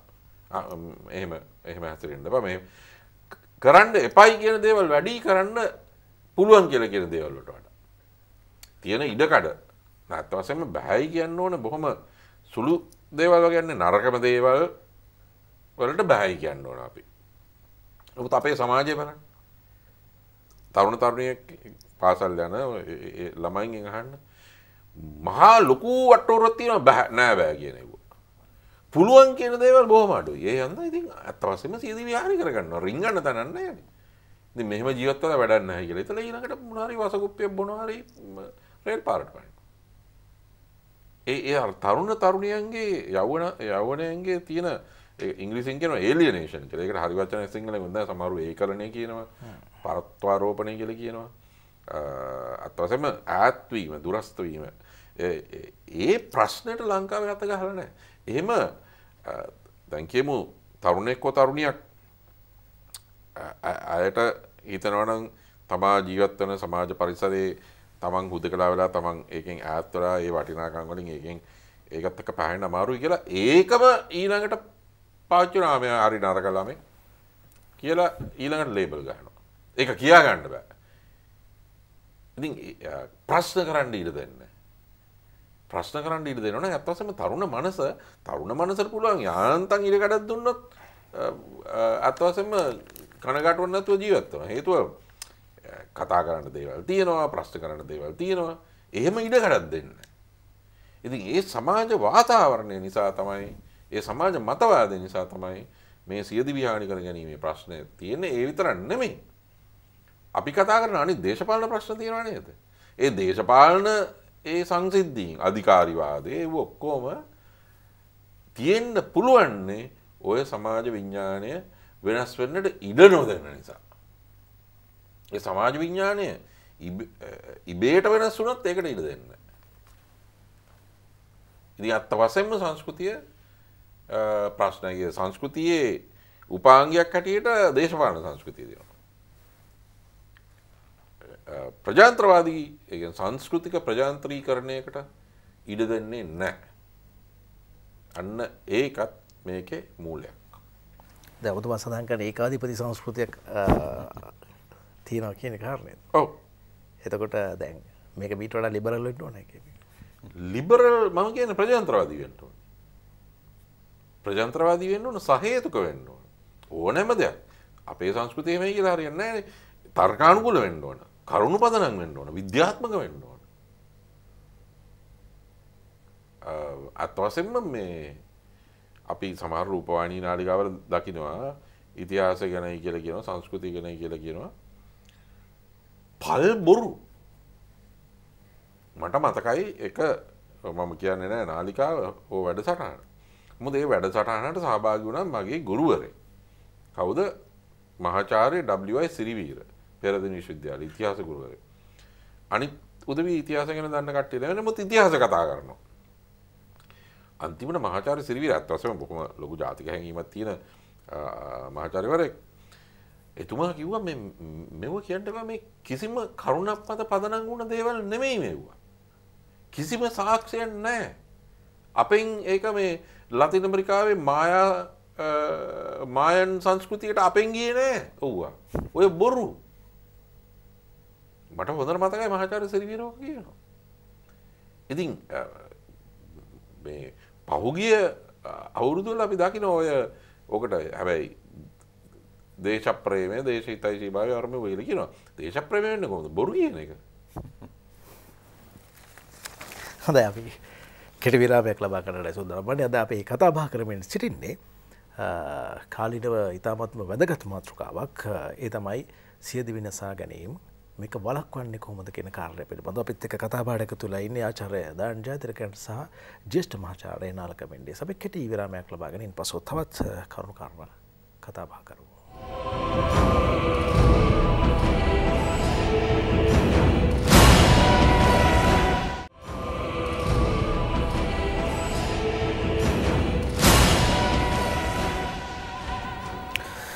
යළිත් ඔබ එකතු වන්නේ සිවිල් සංවාදාත්මක වැඩසටහන සමගින් මේ යුක්තිගරුක සමාජයක් උදෙසා කරන මේ කතා බහේදී අද අපි කතා බහට ලක් කරන්නේ නොබෝදා දින දෙකකට කලින් මුළු ලෝකයේම අවධානය යොමු කරපු මාතෘකාවක් පිළිබඳව තමයි මේ සියදිවි නසා ගැනීම කියන කාරණේ. කොහොමද සියදිවි නසා ගැනීම වළක්වා ගන්නේ? මේ පිළිබඳව කටයුතු කරන්නේ කොහොමද? සමාජයක් විවිධ චරිත නිරූපණය කරන, විවිධ වෘත්තීන් නිරූපණය කරන, විවිධ සමාජ දේශපාලනික ආර්ථික කාරණා හා බැඳුණු සමාජයක් මේ සමාජය නියෝජනය කරන නැත්නම් මේ සමාජය ඇතුළත් වන රටක් කොහොමද මේ කියන මේ ඊ타මත්ම අභාග්‍ය සම්පන්න කාරණේ පිළිබඳව සංවේදී වෙන්නේ කියන කාරණේ තමයි අපි අද කතා බහ කරමින් සිටින්නේ. මේක කතා බහ කරන්නට අපිට විශේෂයෙන්ම සිදු වෙලා තියෙන්නේ මේ ප්‍රමුඛතා ලයිස්තුවේ ලෝක සෞඛ්‍ය සංවිධානය විසින් නිකුත් කරන ලද ප්‍රමුඛතා ලයිස්තුවේ සියදිවි නසා ගැනීමේ ලේඛනයේ මීට අවුරුදු 20කට කලින් ප්‍රථම ස්ථානයේ හිටපු අපි අද වන විට ඉන්නේ 4 වෙනි ස්ථානයේ. නමුත් මේක අපි හිතනවා නම් අපි මේක අවම කර ගැනීම අතින් හොඳ තැනකට ගිහින් තියෙනවා කියලා. ඒක ඒ විදිහටම ගන්න පුළුවන්ද කියලා නැත්නම් ඒ විදිහටම හිතන්න පුළුවන් හැකියාවක් තියෙනවද කියන කාරණේ පිළිබඳව තමයි අපි අද කතා බහ කරමින් සිටින්නේ. අපිත් එක්ක එකතු වෙලා සිටින්නේ විද්වතුන් දෙපළ ආචාර්ය දාන ජයතිලකයන් සහ මහාචාර්ය නාලක මෙන්ඩිස්. අපි කතා බහ කරමින් සිටියේ සංස්කෘතිය කොයි විදිහටද අපිට බලපාන්නේ කියන කාරණේ පිළිබඳව මේ සියදිවි නසා ගැනීම වැඩි වන්නට නැත්නම් එහි ප්‍රවණතාවයක් ඇති වන්නට. නමුත් ජ්‍යෙෂ්ඨ මහාචාර්යතුමනි අපිට තියෙනවා මේ සමාජය පිළිබඳ කතා බහ කිරීමේදී සමාජයේ යම් යම් ස්ථානවල කඩාවැටීම් දකින්නට තියෙනවා. දැන් අපි සාමාන්‍යයෙන් කියනවා මේ රටේ යම් තැන්වලදී මේ යාන්ත්‍රණයේ කඩාවැටීම් සිද්ධ වීමත් මේකට එක්තරා විදිහකට බලපානවා කියලා. ඒ තමයි අධ්‍යාපන ශාස්ත්‍රයේ තියෙන යාන්ත්‍රණයේ කඩාවැටීම. ඊළඟට සෞඛ්‍යයේ තියෙන යාන්ත්‍රණයේ කඩාවැටීම වෙන්න පුළුවන්. නමුත් මේ ඔක්කොටම වඩා මේ පෞල් සංස්ථාව කියන යාන්ත්‍රණයේ කඩාවැටීම මේ කියන කාරණයට ඍජුවම සහ ප්‍රබලවම බලපානවා. විශේෂයෙන් අරගෙන බැලුවොත් මම විදේශගත වීම මේ හරහා පෞල් සංස්කෘතිය නැත්නම් පෞල් සමාජය ඇතුලේ නැත්නම් පෞල් සංස්ථාව ඇතුලේ ඇතිවන ඝට්ටනයන් මේ ඝට්ටනයන්ට තරුණයන්ට මුහුණ දෙන්නට තියෙන නොහැකියාව මේ කියන කාරණත් බලපානවා. මහාචාර්යතුමනි අන්තිම ප්‍රතිඵලය වෙන්නේ බුද්ධිය පලා ගිහිල්ලා හැඟීම ස්මතු වෙන එකනේ. මේ කියන කාරණේ සම්බන්ධයෙන් ඔබතුමාගේ තියෙන විශ්ලේෂණය නැත්නම් අදහස නිර්වචනය මොකක්ද? මම මුලදිම කියන්න ඕන මම වෛද්‍යවරයෙක් සමාජය ගැන මට තියෙන හැඟීම අපේ ආචාර්ය දාන ජයතිලක මහත්මයා කිට්ටු කරන්නවත් බෑ. ඉතින් මගේ සුළු වශයෙන් මම බැලුවොත් එහෙම මේ ගැන මට කියන්න පුළුවන් දැන් මිනිස්සු හැසිරෙන්නේ කොහොමද? බුද්ධියෙන් විතරක් මිනිස්සු හැසිරෙන්නේ නැහැනේ. හැඟීම තියෙනවනේ. ඒ දෙකම තියෙනවනේ. ෆීලිංග්ස් නැත්නම් ඉමෝෂන්ස් කියලා එක පැත්තක් තියෙනවා. අනිත් එක තියෙනවා ඉන්ටෙලිජන්ස් and cognitive functions කියලා. ওই දෙකම එකට එකතු වෙලා හැසිරෙන්නේ. බුද්ධිමත් පුද්ගලෙක් හැමතිස්සෙම හරියට හැසිරෙන්නේ නැහැනේ. ඒ වගේම හොඳ හැඟීම් තියෙන පුද්ගලෙක් හරියට හැසිරෙන්නේ නැහැනේ. දෙකම තියෙන්න ඕන. ওই දෙක දිනු කරගන්නේ කොහොමද? දැන් මට තේරෙන විදියට මගේ අත්දැකීම් විදියට මම හිතන්නේ මේ සියදිවි නසා ගැනීම සමාජයත් එක්ක ඊටාම කිට්ටු එකක් නේ. දැන් අපි කියමු මේ පිළිකා රෝගය කියලා, කැන්සර් කියලා. නැත්නම් අපි කියමු හෘද වස්තේ මාරු heart attack කියලා. ඒක සමාජයත් එක්ක මෙච්චර කිට්ටු එකක් නෙමෙයිනේ. ඒක ලෙඩක්. සමහර විට සමාජ හේතු නිසා මේක වෙන්න පුළුවන්. හැබැයි ඒක වෙනම එකක්. හැබැයි සියදිවි නසා ගැනීම මම හිතන්නේ ඊට වඩා හුඟක් කිට්ටුයි සමාජයේ තියෙන ප්‍රශ්න වලට, සමාජයේ විදියට, සමාජයේ සංස්කෘතියට. දැන් මානසික රෝගයක් නිසා සියදිවි නසා ගත්තත් ඒත් සමාජයේ විදියට දැන් ඒ පුද්ගලයෙක් තනියම ඉන්නවනම් හරියට මේ ගැන කතා කරන්න බැරි නම් අනිත් අයට. ඒ වගේම ස්පිරිතාල නැත්තම් එක එක සේවාවල් නැත්තම් ඒ බලක්වා ගන්න පුළුවන් දේ වුණත් අපි බලක්වා ගන්න බැරි වෙනවනේ. දැන් මට පේන විදිහට ලොකුම ප්‍රශ්නයක් තමයි ලංකාවේ මේක විවෘතව කතා කරන්නේ නැති එක. දැන් සමාජික ප්‍රශ්නයකට ආයතන වලින් විසඳන්න බෑනේ. ඒ සමාජය කතා කරන්න එපා. සෞඛ්‍ය දෙපාර්තමේන්තුව කොහොමද සිවිදින සාකච්ඡා නවත්තන්නේ? සෞඛ්‍ය දෙපාර්තමේන්තුවේ තියෙන සිවිදින සාකච්ඡා පුද්ගලයෙක් ස්පිරිතාලෙට ගියන් පස්සේ බෙහෙත් කරන එක. ඒක කොහොමද බලක්න්නේ සෞඛ්‍ය ඒ ආයතන වල ඒවට හැඩ ගහිලා නැහැ. ඒවට ඒ වගේ දේවල් වලට හැඩ ගහින ආයතන අපිට වර්ධනය කරන්න වෙනවා. සමාජයේ සිවිල් සමාජය නැත්නම් සාමාන්‍ය ප්‍රජාව ඇතුළතදී.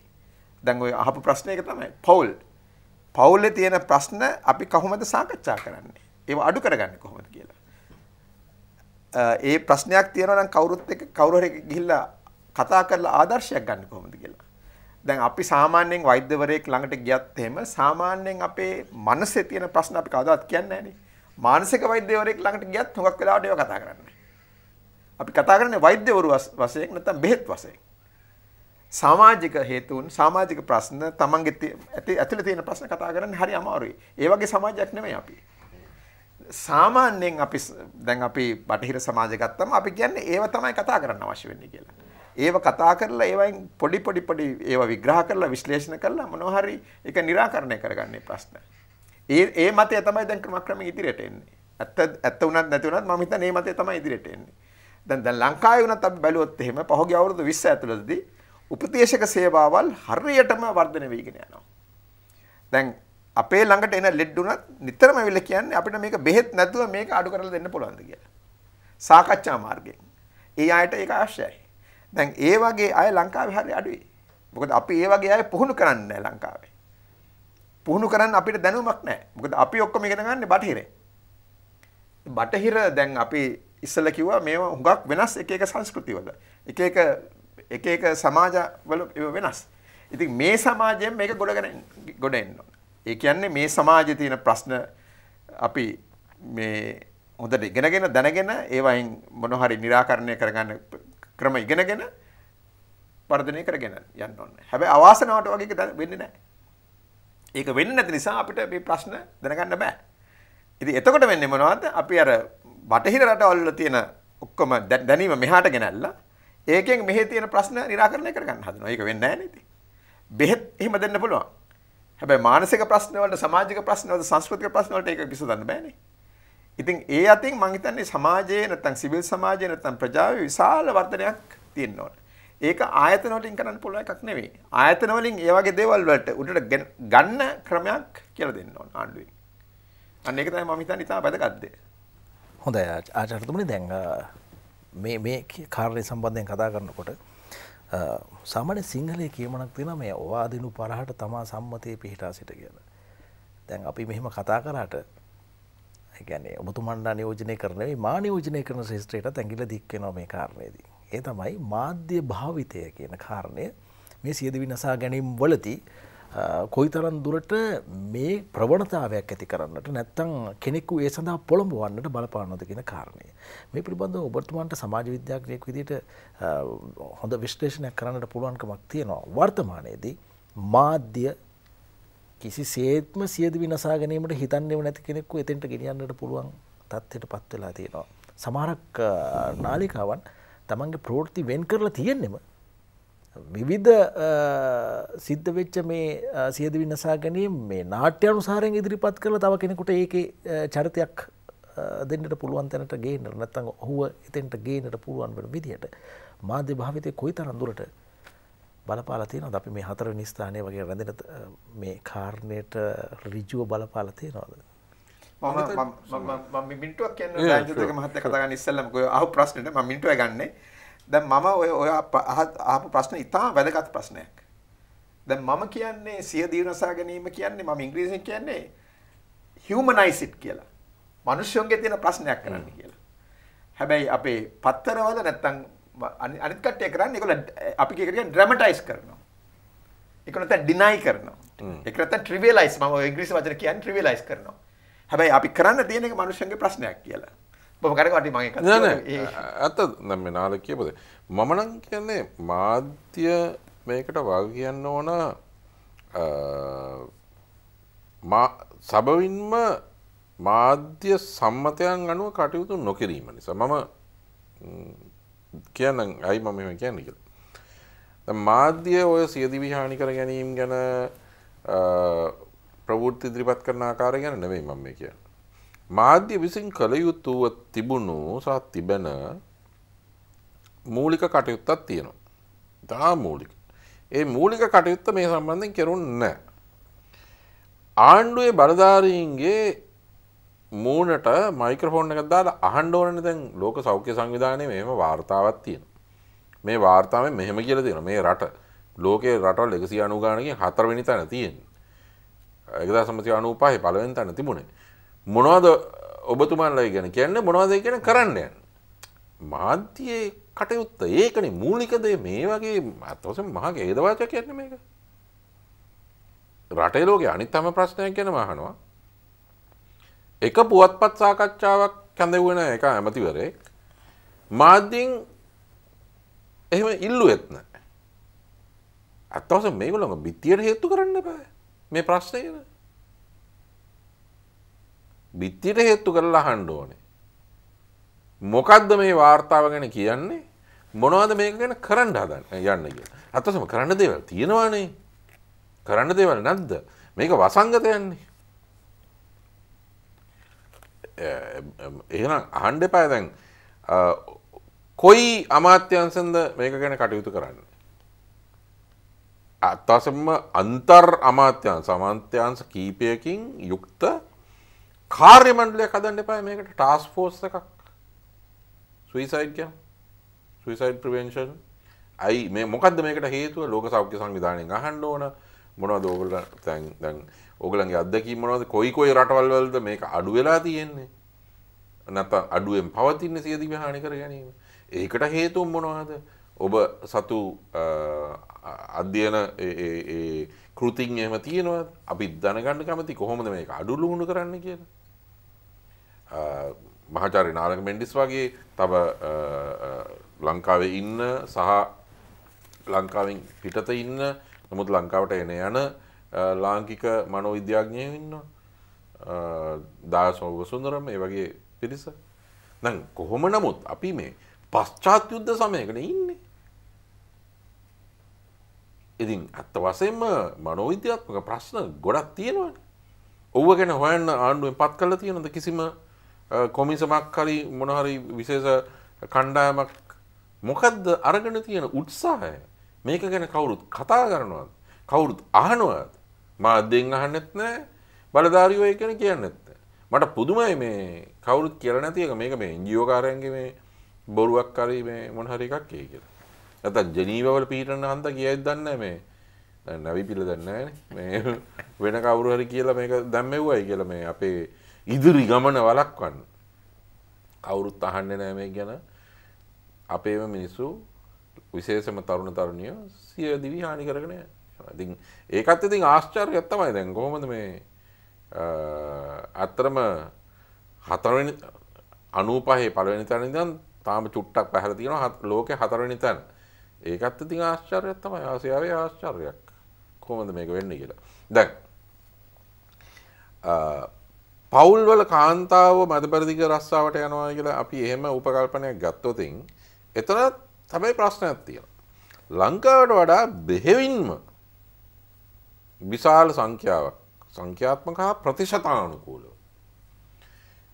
ඔය රටවල් වල සේවයට යනවා ෆිලිපීනයේ. සියදිවි හානි කර ගැනීම නැහැ නේ ඔච්චර. නර්සස්ලා ටික වැඩිම යන්නේ ෆිලිපීනයේ. මේඩ්ස්ලා ටික යන්නේ ෆිලිපීනයේ. ලංකාව ඒ පොඩි ප්‍රතිශතයයි ෆිලිපීනයේත් එක්ක බලනකොට. ෆිලිපීනයේ පවුල් වල එහෙම කම්පැනියක් ඇති වෙලා මේ ළමයි සියදිවි හානි කරගන්නේ නැහැ නේ. ඉතින් අපි ඒක හොයන්නත් එපා. නමුත් ඔව්ව ගැන හොයන්න ඇයි නෑ මේ රටට අපකීර්තියන්නේ මේ අපකීර්තිය වෙන්නේ මිනිස්සු දුකට පත් වෙලා සියදිවි හානි කරගන්නේ. ඒක පිළිගන්න එක නෙමෙයි. ඒක පිළි අරගෙන එක ගැන හොයන එක නෙමෙයි. ඇත්තටම අපි ගත්තොත් සමාජ පරිණාමය වෛද්‍ය විද්‍යාවේ ඕන තරම් අත්දැකීම් තියෙනවා. සමහර සමාජවල යම්කිසි ලෙඩක් මතුවුනාම ඇත්තටම ඒක ගැන හොයන්න බැරි වුණා. හේතුව හොයන්න බැරි වුණේ අර සමාජ විඥාණය නිසා.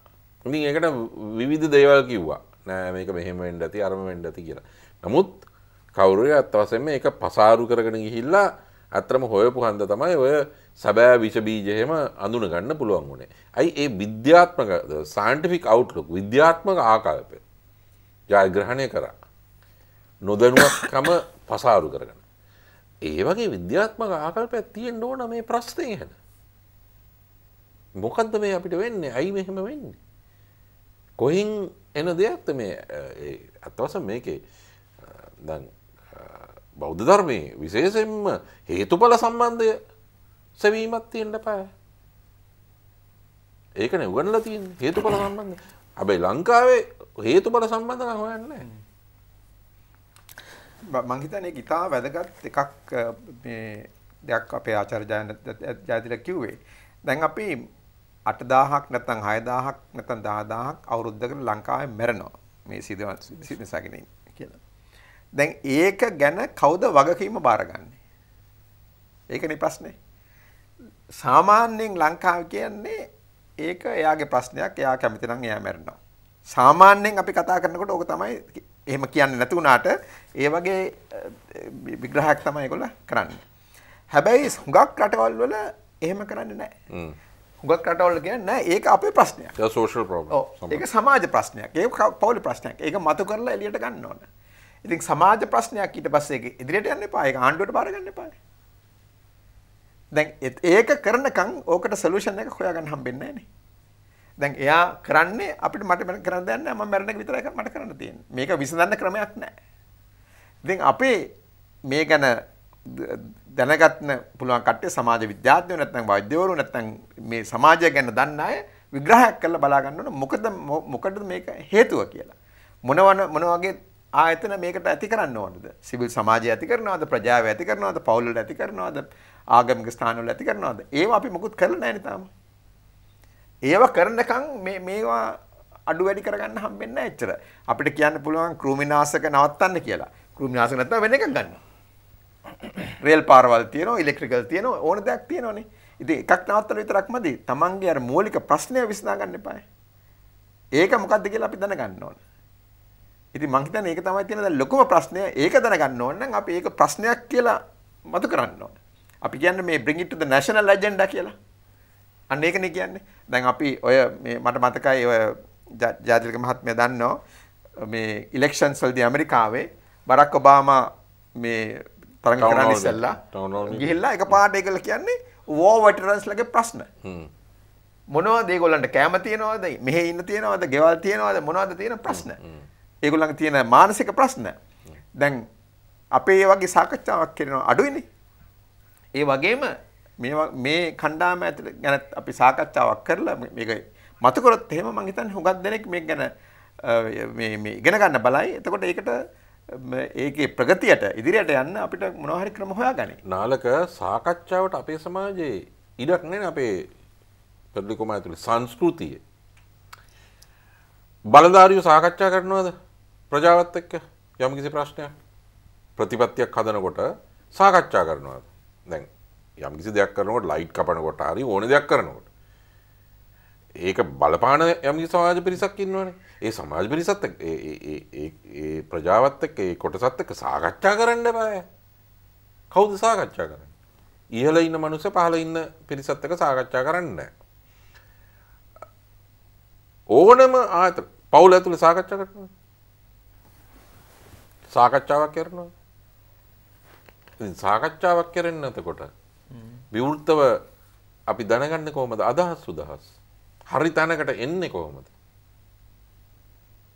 ඉතින් එහෙම වුණාම ඕක ආපහු ප්‍රතිනිර්මාණය වෙනවා. ඒ ළමයි වැඩි හිටියෝ බවට පත් වුණාම ඒගොල්ලොත් සාකච්ඡා කරන්නේ ඒගොල්ලන්ගේ පවුල. ඉතින් ඕක දිගටම යනවා පහළට. සාකච්ඡාව අතිශය වැදගත්. අනිත් එක ඒකට සම්බන්ධ එකක් තමයි මේකර සිවිදීනස ගැනීමට සමාජයේ තත්වයක් දෙන එක. අපි මට මතකයි ඒ කාලේ මම පුහුණු වෙනකොට වෛද්‍යවරයෙක් මානසික වෛද්‍යවරයෙක් වශයෙන් ස්පිරිතාලේ නැත්තම් ක්ලිනික් එකට එන කවුරු හරි සිය දිවි නසා ගත්තොත් අපි පුහුණු කරන වෛද්‍යවරු හැටියට ඒ ගෙදරට යන්න ඕන. ඒ අවමංගල්‍යයට සහභාගී වෙන්න ඕන. එතකොට තමයි ගිහිලා දැනෙන්නේ මේක මොකද්ද මේ ප්‍රශ්නේ කියලා. මොකද අපි එක්ක වැඩ කරපු අපි මේ බෙහෙත් කරපු පුද්ගලෙක් ප්‍රතිකාර කරපු පුද්ගලෙක් දිවිනසාගෙන. ඒ කියන්නේ අපිත් ඒකට සම්බන්ධතාවයක් තියෙනවා. එහෙම තමයි ඉගෙන ගන්න. ඒගොල්ලන්ගේ ආකල්ප වෙනස් කරන්න එහෙමයි. දැන් අපේ සමාජයේ එහෙම දෙයක් වෙන්නේ නැහැ නේ. මම කියන්නේ ඒක විය යුතුයි කියලා. දැන් අපේ මෙහි බුද්ධිමතුන් ඔක්කොම එකට එකතු වෙලා බලන්න ඕන මොකද්ද මේකට කළ යුත්තේ කියලා. කොහොමද අපි මේ ආකල්පය වෙනස් කරලා මේක ඉදිරියට ගන්න කියලා. ඒක තාම කෙරෙන්නේ නැහැ. දැන් බලන්න සමහරු කියන මේ Facebook එක අර ළමෙක්ගේ ප්‍රශ්නයක් තිබුණනේ සියදු විහානි කරගත්තු. දැන් මොකද්ද ඔකට පිළිම Facebook එක තානම් කරන එක. එතකොට ලෝකේ අනිත් හැමෝම Facebook පාවිච්චි කරනවා ලංකාව පාවිච්චි කරන්නේ නැහැ. ඔතන ඇත්ත ප්‍රශ්නේ ඒක නෙමෙයිනේ. ඇත්ත ප්‍රශ්නේ සාකච්ඡා වුන්නේ නැහැ. ඇත්ත ප්‍රශ්නේ ඔය විදුහල්පතිට මොකක්ද තිබුණා හිටිය Facebook එකේ ළමයාගේ පින්තූරේ ඒ හිටපු විදිය ගැන ළමයට බයින්න. මොකද්ද ඒ හිටපු විදිය මොකද්ද වරද? නිර්වස්ත්‍රව හිටියද නැහැ. ඉතින් Facebook එකේ ඒ තරුණිය හිටපු ආකාරය ගැන විදුහල්පතිට පළවෙනි එක මොකද්ද තිබිච්ච අයිතිය දෙවෙනි එක විදුහල්පතිගේ විඥානය මොකද්ද ඒකේ තියෙන වරද මම බැලුවා ඒ පින්තූරේ මොකද්ද තියෙන වරද මොකද්ද තියෙන වරද එව්ව ඇහුවේ නැහැ කවුරුත් කොහෙන්ද මේ අදහස් පහළ වුණේ විදුහල්පතිට කවුද කොහෙන්ද අදහස ආවේ මේක ප්‍රශ්නයක් කරගන්න ඕනයි කියලා සහ මේක ප්‍රශ්නයක් කරලා ඒ ළමයට තරවටු කරන්න පුළුවන් කියලා එව්ව කොහෙන්ද ආවේ Facebook එක නෙමෙයි ප්‍රශ්නේ විදුහල්පතිගේ ඔළුව සහ ඒක ජනිත කරපු සමාජය සහ ਉਹ විදුහල්පති බවට පත් කරපු ක්‍රමවේදය ඒ ක්‍රියාවලිය කොහොමද ඉස්සර නම් ප්‍රින්සිපල් කෙනෙක් වුණාම මේ අත්ත වශයෙන්ම තාම අපි කතා කරනවා මේ නමගිය ප්‍රින්සිපල් ගැන ලගන HD සුගතපාල අර නවරංගගේ තාම මේ පින්තූර එහෙම තියෙන්නේ ඒගොල්ලෝ එඩියුකේෂනිස් අධ්‍යාපන වේදියෝ ඉතින් මාධ්‍යයෙන්මත් සමාජයෙන්මත් අහුවේ නැහැ ඔය ප්‍රින්සිපල්ට කොහෙන්ද පහළ වුණේ හැඟීම අධිකාරය අදහස ඕක ප්‍රශ්නයක් කරගන්න. දැන් ඔබතුමා කියන්නේ මේ දෘෂ්ටි කෝණයක ගැටලුවක් තියෙනවා කියන එක. මතවාදී ප්‍රශ්නය. මතවාදී ප්‍රශ්නය. මේ ඔය විෂ එයාගේ ඔලුවට ගියේ කොහොමද? ඒකද ඒ ප්‍රින්සිපල් හිතන්නේ මේ ප්‍රින්සිපල් කෙනෙක් වෙනවා කියලා කියන්නේ. ඔය වගේ තව කී දෙනෙක් ඉන්නවා. දැන් විශ්වවිද්‍යාලවල මට මතකයි ජාවර්ධනපුරේ කොහෙද මේ අර මේ කන්‍යා භාවය හොයන හාදෙක් හිටියේ. මේ මොකද්ද මේ වයිස් චාන්සලර් කරලා. ඉතින් එහෙම සමාජයක් වුණාම මිනි මරා ගන්න එක තමුන්ව මරා ගන්න එක ඉතින් සාමාන්‍ය දෙයක්. තරුණියෝ. වෛද්‍යවනි දැන් පුද්ගලින් හඳුනා ගැනීම කියන කාරණේදීත් මේ සියදිවි විනාශ ගැනීම කියන කාරණය ටිකක් බද්ධ වෙනවා. දැන් උදාහරණයක් විදිහට අපිට රෝගියෙක් හඳුනා ගැනීමට පුළුවන්කම තියෙනවානේ වෛද්‍යතුමනි. අපි හිතමු යම් රෝගයකින් පෙළෙන කෙනෙක් වෛද්‍ය විද්‍යාවේ යෙදෙන ඔබතුමන්ලා වැනි විශේෂඥයින්ට හඳුනා ගන්නට පුළුවන්කම තියෙනවා. නමුත් අපිත් එක්ක අපේ සමාජයේ එකට ජීවත් වෙන පුද්ගලයෙක් යම් හේතුවක් මත ඔහු මේ කියන අවාසනාවන්ත අරමුණ කරා ගමන් කරමින් සිටිනවාද කියන කාරණේ අපිට හඳුනා ගැනීමට පුළුවන් කමක් නැහැ. අවසාන ප්‍රතිඵලයේදී තමයි අපිට ඒක දකින්නට ලැබෙන්නේ. එතකොට වෛද්‍යතුමනි කොහොමද අපි මේ අපිත් සමග සමාජයේ ගනුදෙනු කරන අපේ සමීපවතයන් නැත්නම් අපේ පවුලේ හිතවතුන් ඥාතීන් සහෝදර සහෝදරයන් මේ කියන අය මේ අවාසනාවන්ත කාරණේ කරා යනවද නැද්ද කියන කාරණේ පිළිබඳව අපි අවබෝධයෙන් සිටින්නේ. මං හිතන්නේ ඉතාම වැදගත් ප්‍රශ්නයක්. ඉතාම වැදගත් ප්‍රශ්නයක්. මම හිතන්නේ සාමාන්‍යයෙන් සිය දිවි නසා ගන්න පුද්ගලෙක් කවදාවත් හරි හදිසියෙන් වෙන්න පුළුවන්. පළවෙනි සැරේට ගිහිල්ලා සිය දිවි නසා ගන්නේ නැහැ. ඒක වෙන්නේ නැහැ. ඒගොල්ලන්ගේ හැසිරීමෙන්, චර්යාවෙන් කාලයක් තිස්සේ නැත්නම් දවස් ගණනක් තිස්සේ එයාගේ පෞරුෂය අපි ටිකක් හරි කිට්ටුවෙන් දන්නවනම් සමහර විට අපිට දැනගන්න පුළුවන්. ඒක දැන් මගෙන් නිතර අහනවා ඒ දවස්වල කට්ටිය වෛද්‍යතුමනි කොහොමද අපි මානසික රෝගයක් කියලා දැනගන්නේ කියලා. ඉතින් මගේ උත්තරේ තමයි අපි කොහොමද ඕන ලෙඩක් දැනගන්නේ කොහොමද? symptoms. ඔව් ඕන ලෙඩක් දැනගන්නේ අපිට කන්න බෑ කියයි, නිදා ගන්න බෑ කියයි, අපිට තරහ යනවා කියයි, අපි කෙට්ටු වෙනවා කියයි, අපිට කැස්ස තියෙනවා කියලා. ඒක අපිට එක එක තියෙනවානේ. මට පණ නැහැ, මට වැඩ කරගන්න බෑනේ. මානසික රෝගයක් කියන්නේ ඒක තමයි. මට පණ නැහැ කියයි, මට නිදා ගන්න බෑ කියයි, මට මේ ටිකක් තරහ යනවා කියයි, මට හිත යොමු කරන්න බෑ වැඩකට, මට ඒ වගේ දේවල් කියනවා. එතකොට ඔයා අහුව ප්‍රශ්නේ තමයි කොහොමද මේ සියදිවි නසා ගැනීම පුද්ගලයෙක්. දැන් ඒ වගේ අයටත් වෙනස් වීම තියෙනවනේ. සමහරක් වෙලාවට ඒගොල්ලෝ කියයි මට ටිකක් තරහ යනවා, මට හිතට කනගාටුයි, මට වැඩ කරන්න බෑ, මට ඇඬෙනවා, එක එක දේවල් තියෙනවනේ. දැන් ඒක තමයි මම කිව්වේ. එතකොට අපි සමාජයේ පොඩි දැනීමක් තියෙනවා. නම් මම ඒකට ඉංග්‍රීසියෙන් කියන්නේ sensitization කියලා. මම දන්නේ සිංහල වචනේ මොකක්ද කියලා. සංවේදීකරණ. ඒ වගේ තියෙනවා නම් එයා ගැන අපි දැනගන්නවා.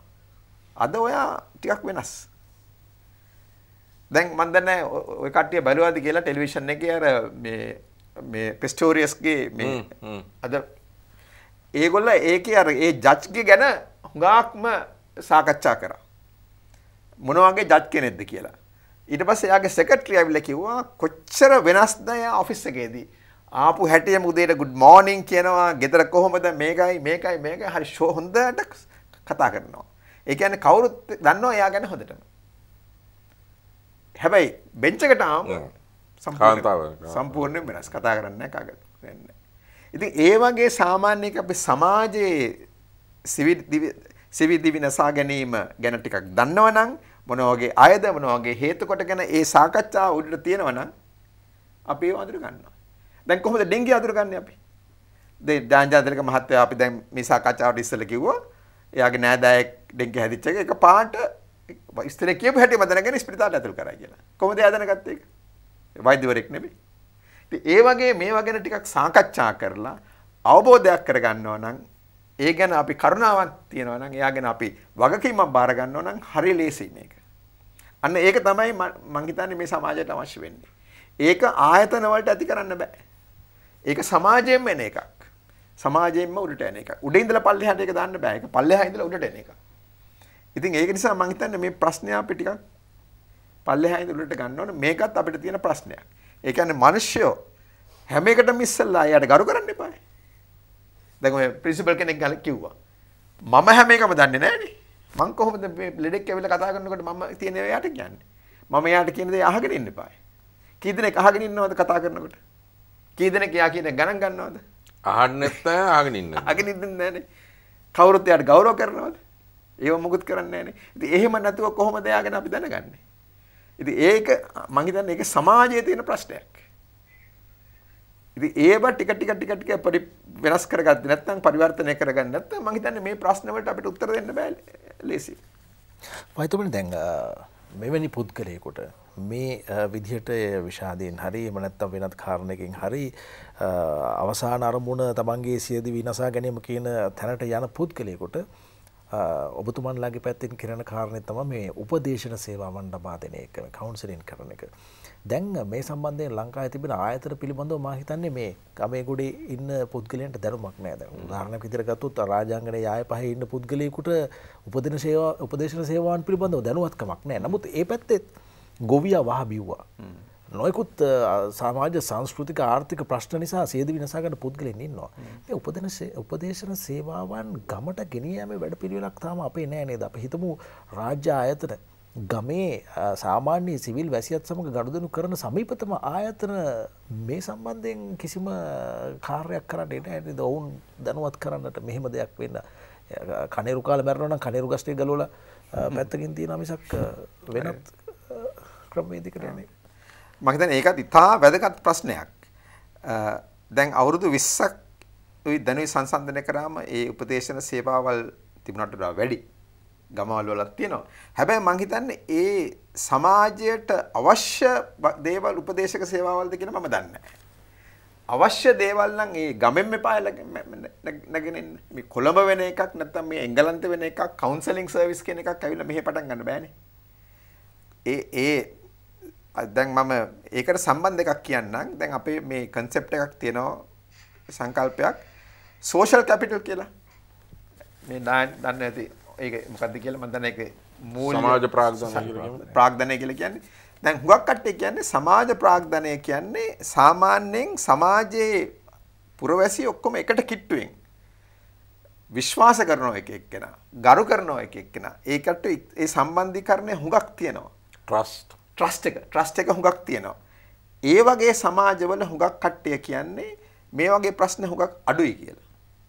දැන් උදාහරණයක් ගන්නොත් උතුරු යුරෝපා රටවල ස්කැන්ඩිනේවියන් කන්ට්‍රීස් වල ඒ ප්‍රාග්ධනය කියන එක හුඟක් වැඩි. අපි විශ්වාස කරනවා, උදව් කරනවා එක එක්කෙනාට. ඒ වගේ සම්බන්ධතාවය හුඟක් වැඩි. ඒ කට්ටිය ප්‍රායකට පාරේ ඇවිදිනවා. මුකුත් වෙන්නේ නැහැ. ඒගොල්ලන්ට බයක් නැහැ. ඒ වගේ ප්‍රශ්න තියෙනවා. ඒ වගේ සමාජවල හුඟක්ම අඩුයි. මේ වගේ මේ සිව නසා ගැනීම මේ වගේ තැන්වල මම සමස්තයක් වශයෙන් කියන්නේ නැහැ. හැබැයි හුඟක් තැන්වල අඩුයිව තියෙනවා. සමහරක් වෙලාවට එච්චර අඩු නෙවෙයි ඒවත් වෙන්න පුළුවන්. දැන් අපේ ගමවල් වල එක්ක නැත්නම් අපේ මේ කොළඹින් පිට තැන්වල ඒ වගේ දේවල් එතනින්ම එන්න අවශ්‍ය තියෙන දෙයක් නේ. කොළඹින් ගිහිල්ලා කවුන්සලර් කෙනෙක් පුහුණු කරලා එහාට අරින්න බෑනේ. ඒ වගේ කෙනෙකුට අවුරුදු 18ක ළමයෙකුට විශ්වාසයක් තියෙනවද කියලා කතා කරන්න. භාෂාව දන්නේ නැහැ, ඒ ආකල්ප දන්නේ නැහැ, ඒ වටිනාකම් දන්නේ නැහැ. මම හිතන්නේ ඒවත් එක්ක ඉතා කිට්ටු සම්බන්ධතා තියෙන කට්ටිය තියෙනවා නම් මම හිතන්නේ මේ ප්‍රශ්නෙට විසඳා ගන්න පුළුවන්. දැන් අපේ මේ බැලුවොත් එහෙම මේ මොකක්ද කියන්නේ ඩිවිෂනල් සෙක්‍රටේරියට් එක තියෙන්නේ. ඔව් ප්‍රාදේශීය ලේකම්. ප්‍රාදේශීය ලේකම් කාර්යාලය. ප්‍රාදේශීය ලේකම් කාර්යාලය 1990 ගණන් ඉඳලා ඔය වගේ උපදේශක කට්ටිය දැන් ඉන්නවා 6 දෙනෙක් 7 දෙනෙක් විතර ඒක ප්‍රාදේශීය ලේකම් කාර්යාලය. හැබැයි හුඟක් වෙලාවට ඒගලන්ට පුහුණුවක් දීලා නැහැ. හුඟක් වෙලාවට සම්බන්ධීකරණයක් නැහැ ඒගොල්ලන්ට. ඉන්න තැනක් නැහැ. ඒගොල්ලෝ මොනවද කරන්න කියලා දන්නේ නැහැ. දැන් මට අද හම්බුණා කළුතර ප්‍රාදේශීය ලේකම් කාර්යාලයේ වැඩ කරන එක්කෙනෙක්. මම එයාගෙන් ඇහුවා ඔයගොල්ලන්ගේ ප්‍රාදේශීය ලේකම් කාර්යාලයේ සමාජ සේවාව වැඩ කරන කවුද ඉන්නේ කියලා. එයා දන්නේ නැහැ. මම ඇහුවා චිල්ඩ්‍රන් සෙක්‍රටේරියට් එකේ ඉන්නවද? සමාජ සේවා දෙපාර්තමේන්තුවෙන් ඉන්නවද? චිල්ඩ්‍රන්ස් රයිට්ස් වලට එක්කෙනෙක් ඉන්නවද? වැඩිහිටියන්ට එක්කෙනෙක් ඉන්නවද? ඒ වගේ 7 දෙනෙක් 8 දෙනෙක් ඉන්නවා. ඒ ඔක්කොම මේ පුහුණු හරි ගිහිලා නැහැ. ඒ වගේ කට්ටියකින් තමයි ප්‍රයෝජන ගන්න පුළුවන්. ඉතින් ඒ වගේ කට්ටිය ඉන්නවා අපේ ආයතනවල. හැබැයි අවාසනාවට වගේ සමාජය දන්නෙත් නැහැ, අනිත් අය දන්නෙත් නැහැ, පුහුණුවක් ඇත්තෙත් නැහැ. ඒගොල්ලන්ගේ බඩ කොටස හරියට කරන්නේ නැහැ ඒක නිසා. ඉතින් අපිට කරන්න තියෙන්නේ මේ ඔක්කොම එකට එකතු කරගෙන පුහුණුවක් දීලා අත්‍යවශ්‍ය ඒ කට්ටියට අවශ්‍ය වගේ පුහුණුවක් දීලා ඉදිරියට ගෙනියන්න. ඒක එච්චර අමාරු වෙන එක දෙයක් කියන්න කියලා මට කියන්න අමාරුයි. හොඳයි ආචාර්ය දැන් ජයතිලක මම විනාඩි 2-3ක් වගේ කාලයක් තියෙන්නේ. වෛද්‍යතුමන් එකතු කරපු කාර්යයට උතුමට වුණ පූර්ණයක් තියෙනවා. ඔව්. සරල දෙයක්. දැන් අපි අද හවස මුණ ගැහුණාම අපි එකිනෙකාව ආමන්ත්‍රණය කරන දැන් මහාචාර්ය නාලක බෙන්ඩිස් මයින් how are you? කොහොමද? ඒක සාමාන්‍යයෙන් අපිට කියන්න බුලන් බටහිර සමාජවල කියලා. නමුත් ස්පාඤ්ඤ භාෂාවෙත් එක ලතින් ඇමරිකාවෙත් ඒක කොහොමද කියන එක. දැන් ඒක හිතාම වැදගත් ප්‍රශ්නයක්. ඒක අපේ සමාජයේ බොහොම අඩුවෙන් අහන්න. දැන් අපේ පුරුද්ද අපි කියනවා ආයුබෝවන් කියලා ආමන්ත්‍රණය. දැන් සමහර වෙලාවට ආයු බොහොම කෙටි වෙන්න ඕන වෙන්න තියෙන පුද්ගලෙක් පැත්තෝක කියනවා ඉතින්. හේතුව අපි අහන්නේ නැහැ how are you කියලා. how are you කියලා අහනකොට එතකොට තමයි මම අර ඩෙන්ගි කතාව හැම කිව්වේ මහාචාර්යතුමාට මෙහෙම අපේ බිරිඳගේ නංගි කෙනෙක්ට මෙහෙම වුණා. ඉතින් එහෙම කියන්නේ මයින් අහපුවන්දනේ කොහොමද කියලා. කොහොමද මොනවද විස්තර? අයි හොඳයි යාව. ඒක අහන එක තවත් පොදුකරණය කරන්න ඕන. අහන්නේ නැහැ. හරි. ළමයින්ගෙන් අහන්නෙත් නැහැ, වැඩිහිටියන්ගෙන් අහන්නෙත් නැහැ. ඔය ප්‍රශ්නේ අහන්නේ. දෙවැනි එක අපි පුරුදු කරන්න ඕන. ඒක බොහොම සරල දෙයක්. සමහර විට අයි ඒක කියන්නවත් ඕනේ කියලා. ඇත්ත කියන්න. ඇත්ත කියන්නේ නැහනේ. ඇත්ත කියන්නේ නැහැ කියන්නේ ළමෙක්ගෙන් අහුවොත් කොහොමද කියලා hina වෙලා හොඳයි කියලා කියනවා. ඇයි? ඇත්ත කිව්වොත් කාවහරි විවේචනය වෙනවා. එක්ක අම්මව තාත්තව නැත්තම් අක්කව නංගිව නැත්තම් ටීචර්ව නැත්තම් කාවහරි නරකක් කියන්න හොඳ නැහැ. ඉතින් බොරු කියනවා. ඉතින් මොනකද්ද අපි පුරුදු කරන්නේ? සංස්කෘතිය කියලා බොරු කියන්නේ. ඇත්ත කියන්නේ පුරුදු කරන්න ඕන ඇත්ත කියන්නේ. කොහොමද කියලා කියපුවාම උත්තර දෙන්න ඕන අනේ එක්ක බඩට දෙනවා හරි අනේ හොඳයි නමුත් අපෝ ඉස්කෝලේ කොහොමද කියලා ඒත් නිකන් කියන. නමුත් අතුලේ ගින්න. ඉතින් ඇත්ත කියන එක ඇත්ත කියන සංස්කෘතියක් ඇති කරන්න ඕනේ. තුන්වෙනි සහ අවසන් කාරණාව එකතු කරන්න දැන් අත් වශයෙන්ම මානසික ලෙඩක් හෝ මානසික රෝගයක් කියලා කියන්නේ ඒක නරකයි කියලා ඒක there should not be a stigma. අපි ඒක කැලලක් තියෙන්න ඕනේ. නමුත් මම අහන ප්‍රශ්නේ හැබෑ මානසික රෝගියා අර සියදිවි හානි කරගත්තු කොල්ලා හෝ කෙල්ලද එතනට ඒගොල්ලන්ව තල්ලු කරපු වැඩි හිටියා. හොඳයි. ඒක තමයි මම අහන්නේ. කතා බහ ඉවර කරන්න මම හිතන්නේ හොඳම කාර්යය ඔතන මත කරේ. ඒ කියන්නේ සියදිවි නසා ගන්නට තීරණය කරපු නැත්නම් ඒ තීරණය ක්‍රියාත්මක කරපු පුද්ගලයාද නැත්නම් ඕන් මෙතෙන්ට තල්ලු කරපු මේ සමාජයේද මේ කියන කාරණේ සම්බන්ධයෙන් සාකච්ඡා කිරීමේදී කවුද රෝගීන් කවුද ලෙඩ්ඩු කියලා අපිට තීරණයක් ගන්නට සිද්ධ වෙනවා.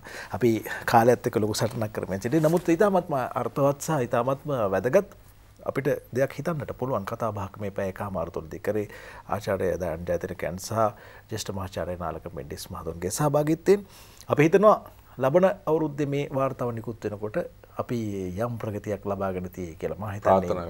අනිවාර්යෙන් අපි ප්‍රාර්ථනා කරන්න ඕනේ. මාධ්‍ය යුතුයකම මෙවැනි සාකච්ඡා තව දුරටත් පැවැත්වමින් මේ ඊටමත් භයානක ත්‍රස්තවාදයක් මේක තුරන් කරන්නට අවශ්‍ය කරන කාරණේ සමාජයට ගෙන යන්නට අපි එහි යම් මුල් පියවරක් තමාද මෙහි දැවුවේ. අපේ ආරාධනය පිළිගෙන මෙහි පැමිණි එක්සත් ජාතීන්ගේ සංවිධානයේ ජිනීවාහි සහ පැරිසියේ නීති නියෝජිත වශයෙන් කටයුතු කර ඉතාමත්ම අපිට ඉතාමත්ම වටිනාම සම්පත්දායකත්වයක් ලබා දෙන රත්තරේ ආචාර්ය දයන් ජයතිලක මහත්මයාට ජ්‍යෙෂ්ඨ මහාචාර්ය නාලක මෙන්ඩිස් මහත්මයාට අපි ගෞරව ස්තුතිය පුද කරනවා. මේ වෙලාවේ මෙවැනි කාරණයක් සම්බන්ධයෙන් ජනතාව දැනුවත් කිරීමට ඔබේ වටිනා කාලය වැය කිරීම පිළිබඳව අපි ඉදිරියේදී සාකච්ඡා කරමු මේ පිළිබඳව. එසේනම් සූදානම් වන්නේ සමුගෙන යන්නට අපි යලිත් හමු වෙමු මෙවැනිම වැඩසටහනකින් ලබන සතියේදී. ප්‍රාර්ථනා කරනවා සමුගන්නා මොහොතේ ඔබට සුවදායි රාත්‍රියක්. ආයුබෝවන්.